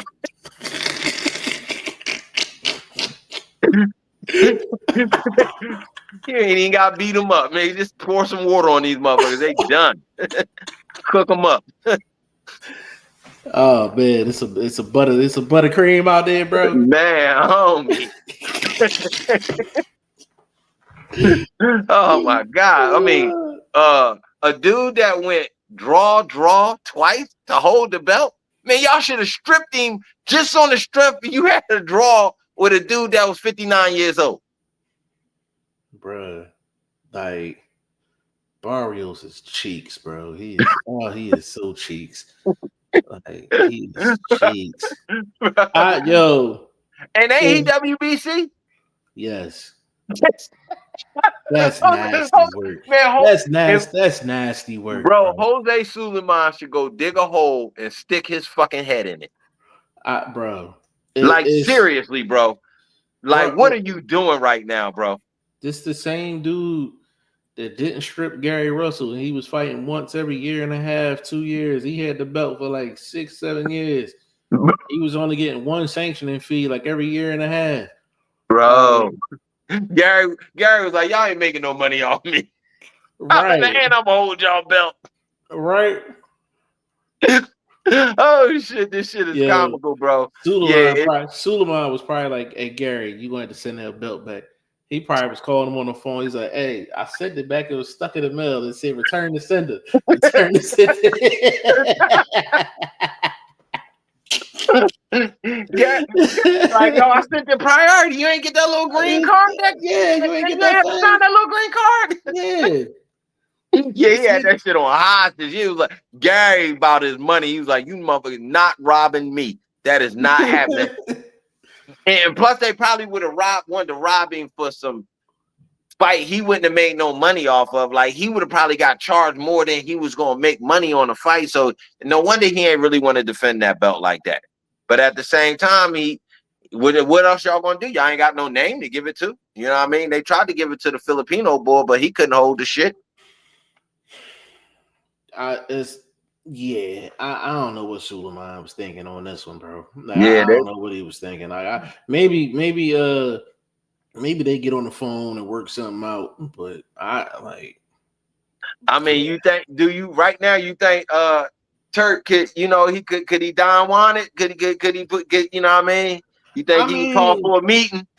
Yeah, I mean, he could definitely Don Juan it. Like he could definitely Don Juan and make it right. which is probably what's going to happen. I don't see the situation lasting like long term. I can see Turkey saying, "Hey, bud, I'm gonna go ahead and go pay this. It's not good for business. Look out for your boy on the next joint." You know what I'm saying? Like, Bud owe Turkey any fights because he won the belt. Was that something contracted? Defend on Ryder season? That's a good question. I don't know. I ain't heard nothing about Bud being linked back or owing any fights to anybody. So I think Canelo's the only one that got an actual like he got 3. deal with him. Yeah, he got 3. He still got 3 fights, bro. Against who? He gonna try to reenact the European tour, bro. Bro, that's about it, bro. I mean, but who over there can he fight? Yo, if I had to put together like a European tour for him, let me see what kind of European tour I put together for him. All right, so what's the name? Eubanks. I see you stole. Yeah, I'll give you that one. All right, Eubank Jr. Have him come up in weight, right? Which is not that astronomical, right? So Eubank Jr. and we going Anthony Yard with it. We gonna go Anthony Yard with it. No, $175. No, don't. I would rather him fight London Arthur. I mean, Anthony Yard look terrible, bro. He might die. He get hit in that motherfucker again, bro. Bro, that was my other person. London Arthur. Damn. That's who you giving this man to finish his career? Yeah, that's the European tour, man. Top flight. Oh my God. Damn. Turkey ain't gonna make $1 off this motherfucker, homie. Top flight security in the world, Craig. He ain't gonna make $1 off this dude, bro. Hell no, he ain't gonna make no bread. Yeah. No bread. I think Canelo and them gonna have to kick back. Because I don't think they're gonna want to go through nothing like that. That ain't no gauntlet, but at the same time, he still can get hit in his mouth, and I don't think he like to get hit in his mouth. Because you can see the competition he's fought, majority in the past 5 to 6 years, he hasn't fought anybody that hit him in the mouth outside of Bivol. And now, just recently, obviously, Crawford. Bivol was smacking him around too. Something crazy. Man, Bivol was getting him while Bivol was on the ropes too. I was like, damn, how you getting slugged out and dude is against the ropes like that? Like, a couple times he tried to come forward and throw them weak ass body shots, and that 1-2 came straight down the pike and backed that ass up. So yeah, Bivol was another breed for but I don't think he want that like a Billy. I don't think Canelo would take that type of fight. Like that's it's too hard. It may be a winnable fight, quote unquote. You know what I mean, based on skills, but the harshness and what you got to go through to finish it.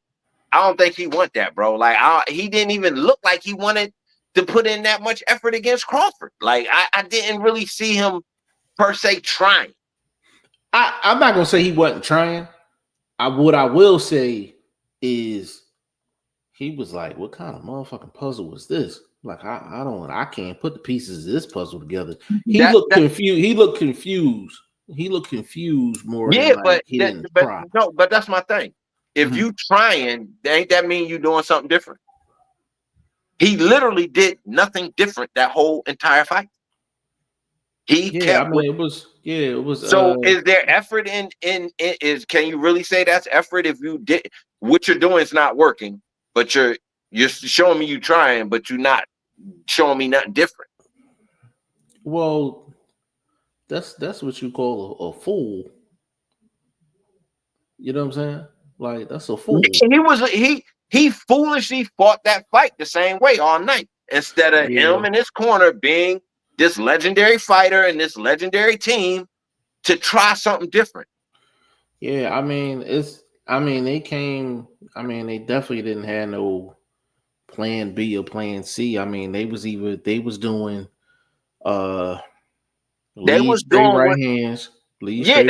what got them through that cakewalk in that European tour from some years ago. That's what they was doing, bro. And the lead left hook to the body. He was going with that. He was either going with that or going with the lead Mayweather right hand, Bro, straight right hand down the pipe. That lead left hook to the body, bro, that was the slowest left hook that he had been throwing in some years, bro. I was seeing when he was loading up, getting ready to throw it. Mm-hmm. So I know Bud was seeing it, and I'm like, he getting ready to load up, and that shit came out slow, like he was turning the corner on 3 wheels. I'm surprised. I'm surprised Bud wasn't check hooking that shit after a while because it was so slow. Slow. Yeah, crank him in between. You know what I mean? Especially with your own hook and you throwing faster. But then at the same time, I could get Bud, just sticking to the game plan, not trying nothing too crazy. We didn't work on it.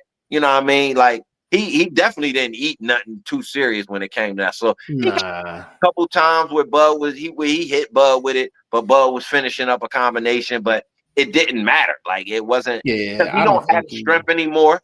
He ain't got the juice. He can't hide. You know what I mean? What kind of juice you talking about, bro? Man, that trash truck juice, that space juice, that mother. These mother going to Planet Nova to get their shit now, bro. Like these dudes, like, well, damn, bro, why everybody gotta cheat? Bro. I mean, I know boxing is hard on the body. I get it. Trust me, I spent a couple summers down at the oven. Y'all, I talked about this several times, so I know what it do to the body. But goddamn, bro, y'all getting paid X amount of dollars to perform. This is the sport that you pick. That's like me going to work, driving reckless and expecting to keep my job. Like, motherfucker, like, why are you doing this? Now what you gonna do? Ain't none of y'all going to the nearest corner store and putting in an application. So why are y'all doing this to yourselves? I don't know what Janet Beck doing over there in Europe. He must got a shoe business or something cracking because this dude ain't made no money in boxing, first of all. You know what I mean? So what you doing killing your potential with the development in the kind of the open airness of 160 right now? You know what I mean? Kind of getting his own life. You just shitted on the whole division because now it ain't a big fight in the division. I wonder if that's why Adames ain't take the fight. Yeah. I wonder if he knew something. Yeah. I mean, but then again, Adames ain't a southpaw, so I'm talking about them lab created juices. Oh yeah, that too. But at the same time, I think your boy Carlos took a little bit of wear and tear in a couple of his fights, so I think he was a little bit, a bit in fear of what Janabek was in the ring doing. But now what was helping him do it. He definitely had the right mindset to be like, oh, hold up, you know what I mean? Let me fall back a little bit. Yeah, because it's like now, like 160 fucked. 160 is, unless Mel can come up and kind of bring a name to the division. I mean, Laura's a vet, needs a champ and all of that, but he not the guy. He not headlining no pay-per-views or nothing like that, or he ain't even a main event. Even if he a world champion, to me, he's still not a main event fight. You have to have somebody on the other side to balance that. And at the time, Janabek was that guy. This unknown entity would the world get to see, bro? If anybody at 47 or 54 wanted to make some history, go take a visit up to 160. It'll be a belt. It'll be a belt waiting for you. That's Jamel. Mel got to go do that. Ain't nothing at 154 no more. Don't water. You cleared them waters out. You know what I mean? Now let the little youngsters come on up and grab that. I mean, I've been hearing Mel Boots. I've been, been a little bit of waves about that, but I don't even want to see Mel go through that, bro. No, I want Mel to go 160 and bring some light, some shine back to the Charlo name. So you thinking Carlos Adames? Carlos Adames. I thought Mel should have probably jumped up and took the fill-in for this Laura situation because they supposed to stay in the gym. So you know what I mean? Like this a world title. even on the late minute, I'm thinking you could have got in there and did your 1-2. This a 42-year-old man. But the thing with Laura though, like old Laura is actually kind of entertaining. Yeah, no doubt. I'm just saying he's still an older guy, so a male psychologically has to think I have an advantage. That can I jump in, maybe grab this belt, maybe grab this fight? You know what I mean? I'm sure Laura is the type of fighter wouldn't have turned it down. Like, no, that's Charlo. I ain't fighting Charlo. You know what I mean? Yeah, no. But I heard they got him an opponent, and he's still gonna be on the card. I don't know. Oh, it's dude that Ramos knocked out. He been knocked out by everybody he stepped up against. He get a title fight. That's nasty work. That's nasty work. Well, them Spanish names, I can't. They all jumble together when I be thinking about them. But I know the fighter. As soon as I see him, I'm like, yeah, my boy Ramos knocked him out. Yeah, but you know what though? Like, it didn't kill the card. It just killed the vibe. Like, you know what I mean? Like, it just killed the vibe because it's like that pay-per-view was already, the card is nice. The card was nice, but with that fight, like, but then that fight was important because you don't know if the winner of that fight would have seen Bud next, because you don't know if he'd have been trying to chase Undisputed for 160. Because he was talking about that. That's why I said the Suleiman thing didn't make no sense. Yeah. Because if he did it for 168, of course he's gonna do it for any other division. Yeah, like, and then that's messing up business for Turkey too. Because let's just say Janet Beck and Laura fights. Let's just say Janet Beck wins, right? Then there's only one other belt out there. It's Adamas. So Turkey, if he still was rocking with Bud, he could get 2 fights out of Bud. He could say, hey, go fight Adamas for his belt, and then we're going to go see Janet Beck for the whole thing. And that's 2 more fights for him. That's why I said the Suleiman joint something just don't seem right. Something don't seem right with it, man. Like, because I've seen him make some dumb mistakes. This is a dumb ass mistake. Yeah, it seemed like it was done purposefully, but what we still trying to figure out what their bottom line is. Like, you know what I mean? Like, these dudes is too smart. I don't play Suleiman to be no dummy. Despite whether I like him or not, I just don't play him to be a dummy. So it's like it's got to be something, bro. It's something we not seeing. And to me, I think it's some sort of wrangle to probably try to get this rematch. Bud Canelo get the belt back. You know what I mean? Get something. I don't know. Somehow. Turkey gonna have to get in there and try to make that right. Yeah, because boxing right now, we got one name, man. We still got Bud because Bud ain't technically done, but we got Haney right now, man. That's all we got. Where the other big names at, baby? Where the other stars at? And don't say Ryan Garcia, because you got to peel his ass off the canvas. Rolly Romero, he's not quite a star. He a cool dude. He's a talent. He's a character in the sport. He not a star. Bro, we lacking stars in boxing right now, bro. We lacking stars in boxing right now.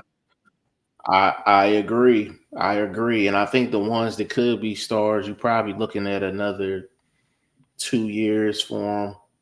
1 to 2 years. I think Eddie Hearn is going to have to overpay for some of these big names for Boots, because I think Boots going to be their next want guy. Boots to be a star. I don't think he. I think he does. Wow. Because the amount of money that he kicks out for Boots, he's locked in. He has spent more money on Boots than any other fighter outside of Anthony Joshua.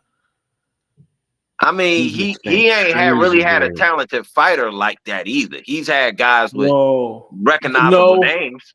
I agree, but that's why I said I think he's locked in on him being like a superstar, because he's been. But he moving them too slow.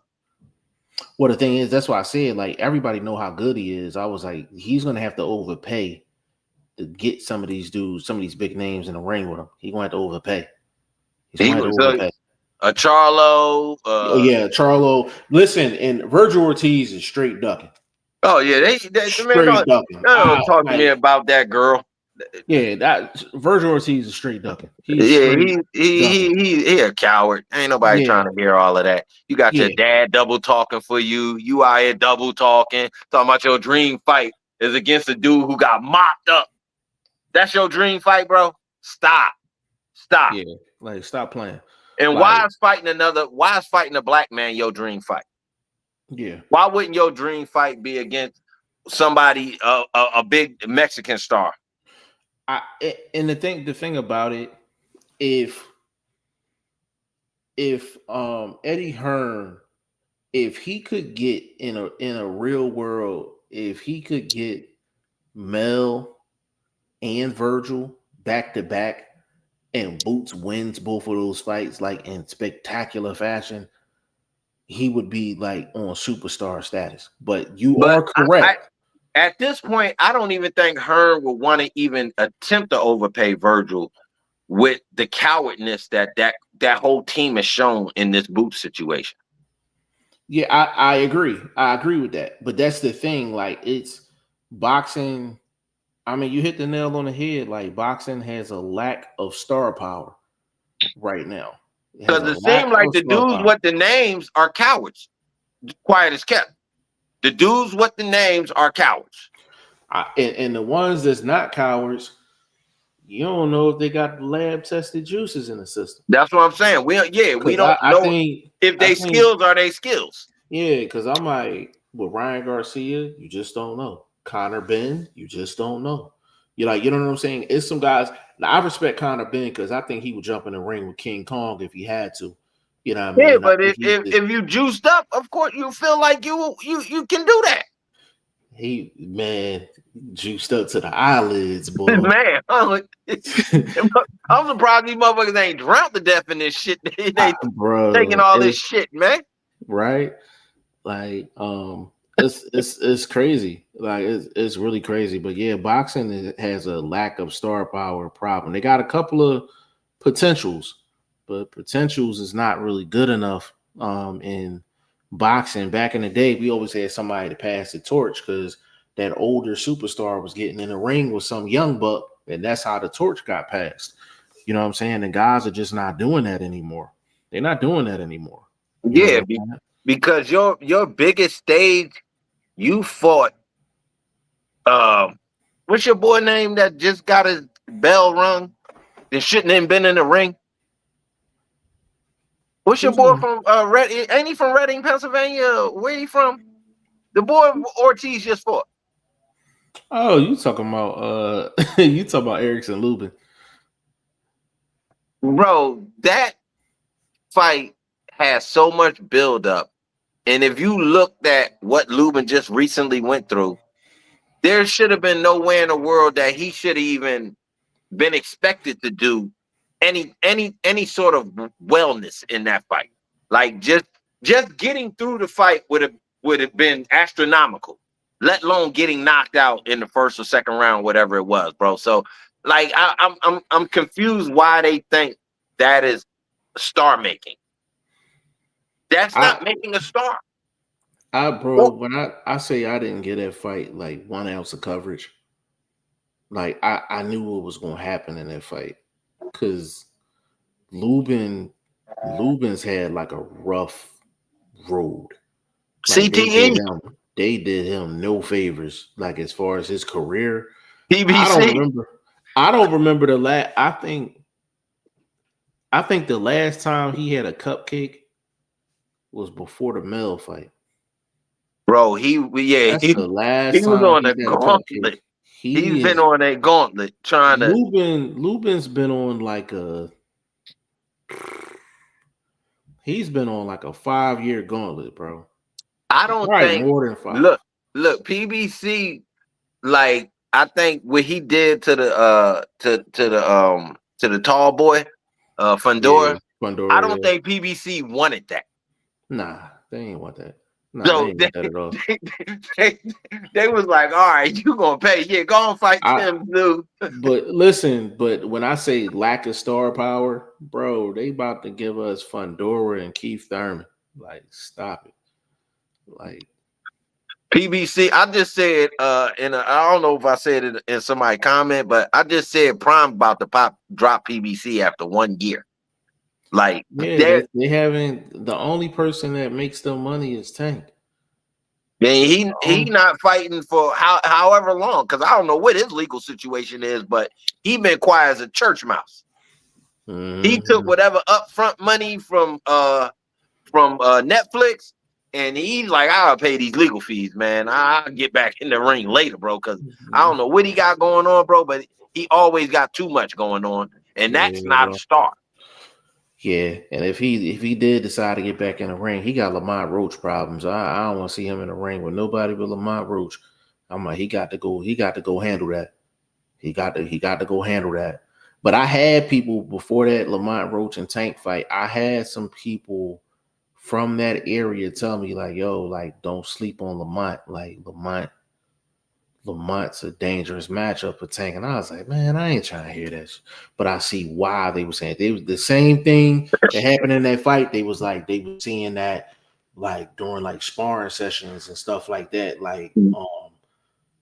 But I had some coaches tell me that. Like, you know what I'm saying? Like, so yeah, like like Tank, you don't know Tank gonna come back, but you hit the nail on the head, bro. Like, it's boxing within the next year is gonna have superstar problems. They're gonna have superstar problems. Bro, I think we having it coming into the year, and that's not good. I mean, it's a few names, but then again, you are like Edema. How you pronounce Atima Edema? Yeah. He's a guy that's gonna be in that crosshairs of, is he being rushed? Is he really being challenged? Like, cause he's kind of fighting some pub guys and shit. So you know what I mean? That's a potential star, but where's his competition level? You know what I mean? Is he gonna be fighting? What's the brother? Still gotta introduce him to the masses. Yeah, you know what I mean. But who are you introducing him with, though? You know what I mean? Like, are you introducing him with somebody that's challenging us as boxing fans to be like, yo, we don't know what's gonna happen? Like, you know what I mean? Because a lot of the guys that you kind of that he's in there with and he's filling these cards out to make his name is not a challenge to his skill level. And I don't think he's ready for a heavyweight title shot. But if there's nobody else, it's almost like you got to give it to him. Yep. Ty Finney, the legend in the building, man. Says salute, brothers. Big shout out to you, bro. Said wanted to hop on. Busy week for me. Was really looking forward to Janet Beck and Laura. Yeah, I mean, yeah, I was too, bro. Said Lubin versus Virgil was a bad fight in my opinion. Yeah, it was a terrible fight, man. It didn't do nothing for Virgil. It didn't do anything for Virgil. And on top of that, bro, for Lubin, it's bad when they already had boots at ringside ready to come into the ring after the fight. Like, it's bad. It's bad. The setup was in, bro. The setup is terrible. That shit was like old school WWF. Yeah, like that is absolutely terrible. Like, you know what I'm saying? And they gonna let that man come out with the sombrero, man. I was like, hey, yo, like, who co-signed? I said, who co-signed for this, man? I said, who bought the sombrero? Because I said, I know he had to get fitted for that joint and all that. I said, who fitted him for the sombrero? Like, I'm like, yo, he was like an 8-1 dog. Bro.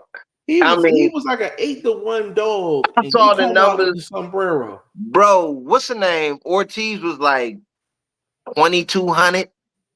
Yeah, it was nasty work. I was like, bro, what kind of main event is this? Lubin was like plus like 800. Bro, that's like 800. Bro, he should have been plus 15, bro.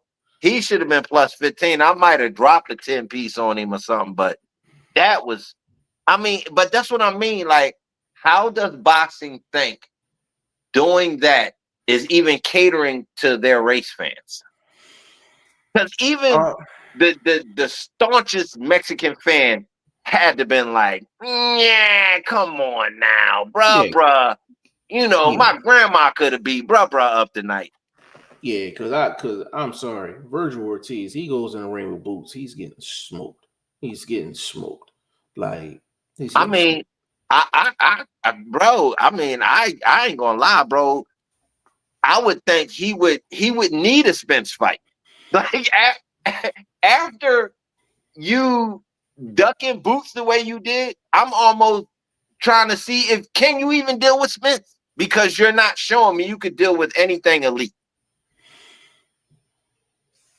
Based on how you responded, you're showing me you're not dealing with no real elite boxers. Now, can you deal with somebody coming off a loss that was not the greatest of boxers, but was a great fighter at the time?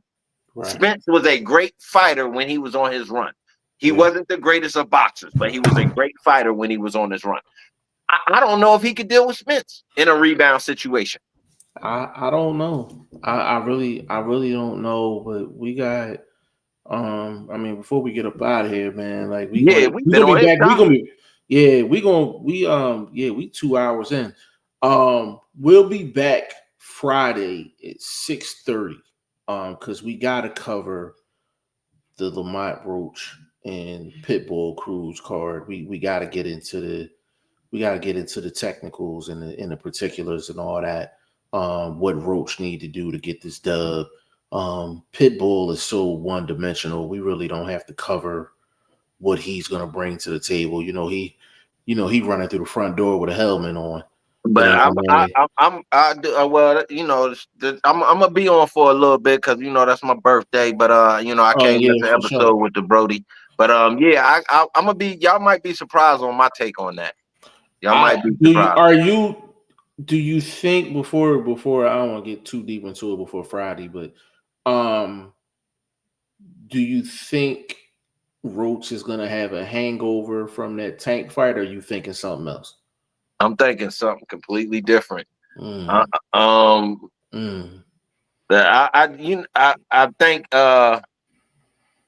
I'll tell y'all Friday. You'll hear my take Friday, and I might be on point with it because it's tending to show itself lately. What my take on that fight has been showing itself lately. Because I don't know if Legend is still in here. I think Legend thinks it's an easy fight for Roach. I might be leaning that way. I'm not going to say nothing too crazy right now because I want y'all to tune in Friday and tap back in with your family. But I got a strong take on that because like I said, I think it's just something that's been showing itself lately. I would say I'll give this one thing and that's it. We'll leave the rest for Friday.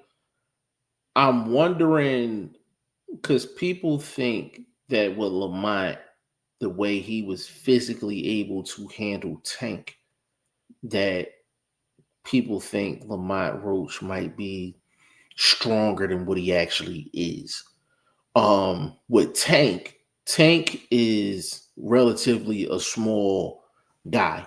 He's not he's an explosive fighter, but he's not a physical fighter in terms of he throw his weight around and stuff like that. He's a relatively light dude.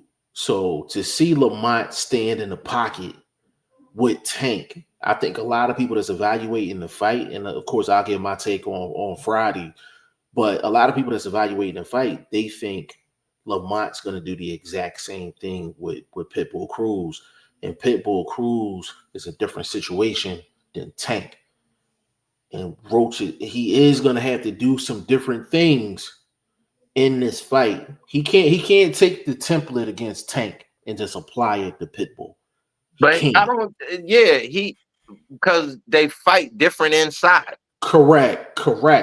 So even in the toe-to-toe situations, he was fighting Bud-esque against Canelo toe-to-toe until Bud later in the fight, Bud could just really stand in front and do his 1-2. But early in the fight, Bud was strategically inside, getting his off and kind of stepping out, circling around and doing premier boxing type of things.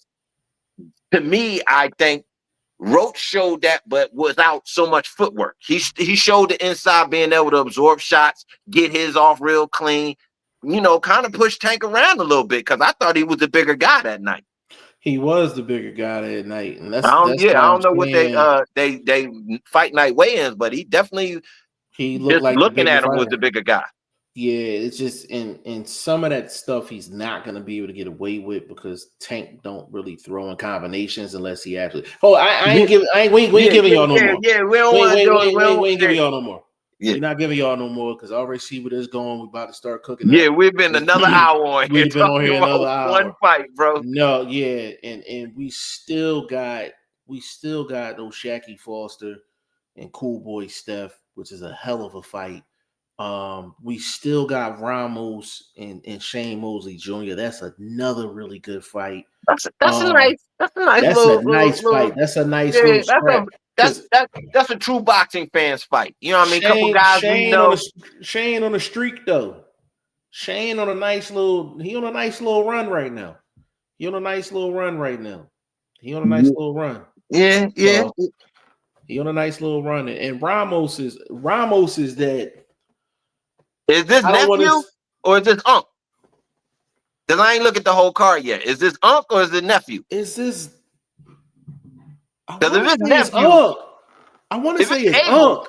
If it's Abel, I want to say it's Unc. Yeah. Cousin got action. If it's Abel, because Abel is on that that second half. He kind of on a little bit of downslide. He had a couple little up and down fights. He lose one, win one.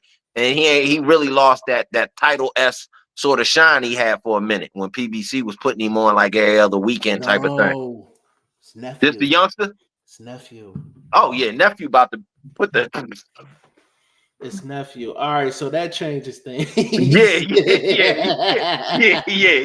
I thought it was Abel. I was getting ready to say if it was Abel, I'm like, yo, that's a nice little. Nah, yo, because what's the name of them was actually they've been kind of avoiding nephew. What's the boy from Top Rank? The Puerto Rican cat? Oh yeah. They've been kind of not bringing up his name and shit. And I heard somebody had asked him about it on his live, and he never answered the question. He stopped on their comment, but he never answered the question.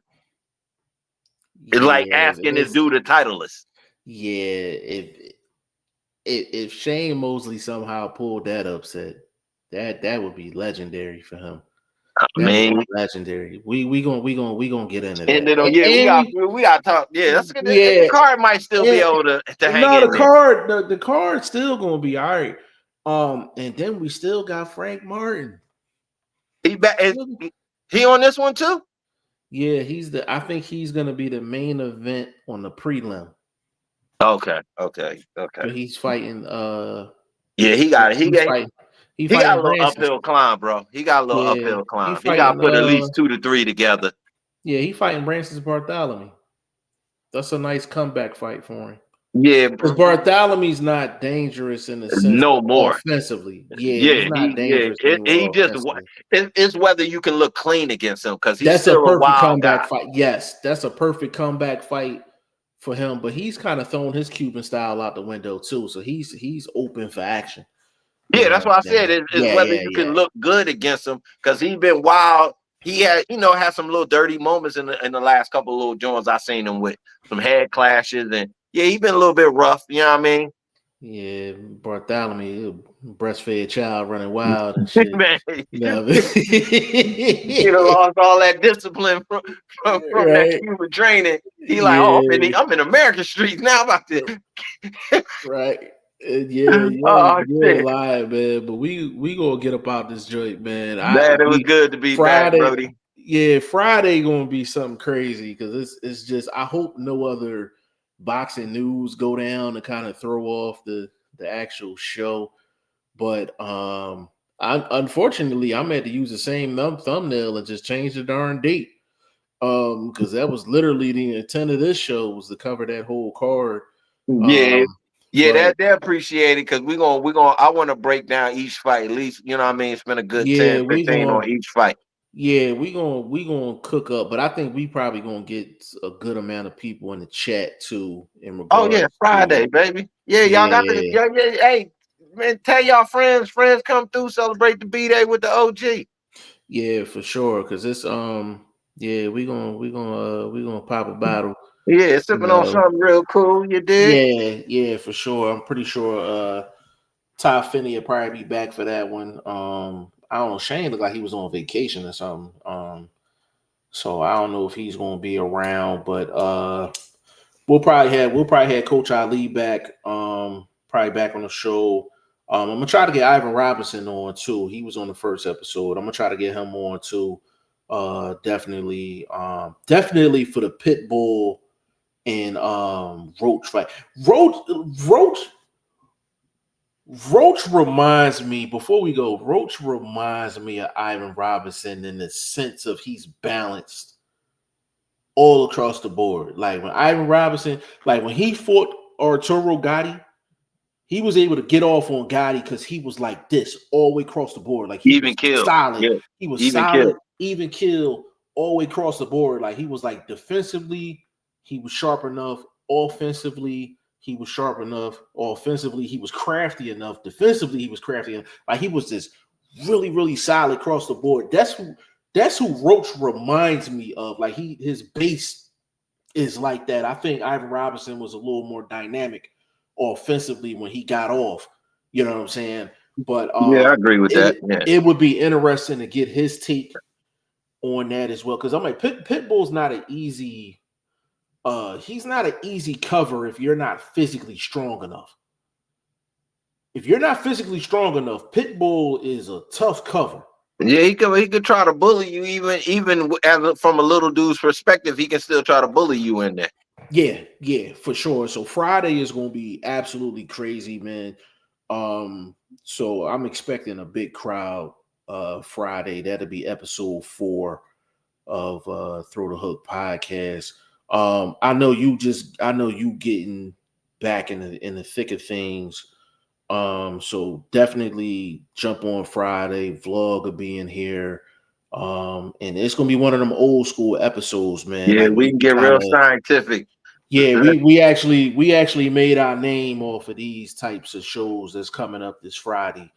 When we're actually technically breaking down a lot of these fights. Like that's how we got our name and our reputation, off of these types of shows. So I'm looking forward to Friday's cards. We can get some odds for us too if they up. Oh, I got you. I got you. I'll stay on my numbers. Yeah, so I ain't let that go. Yeah, we gotta Damn, I thought it was Unc. This is nephew fighting Shane. That damn. Man, bro, it's kind of like it's not one-sided. You know what I mean? Because it's not one-sided, but it's not that OG against the young cat sort of mismatch a little bit that you can get in boxing.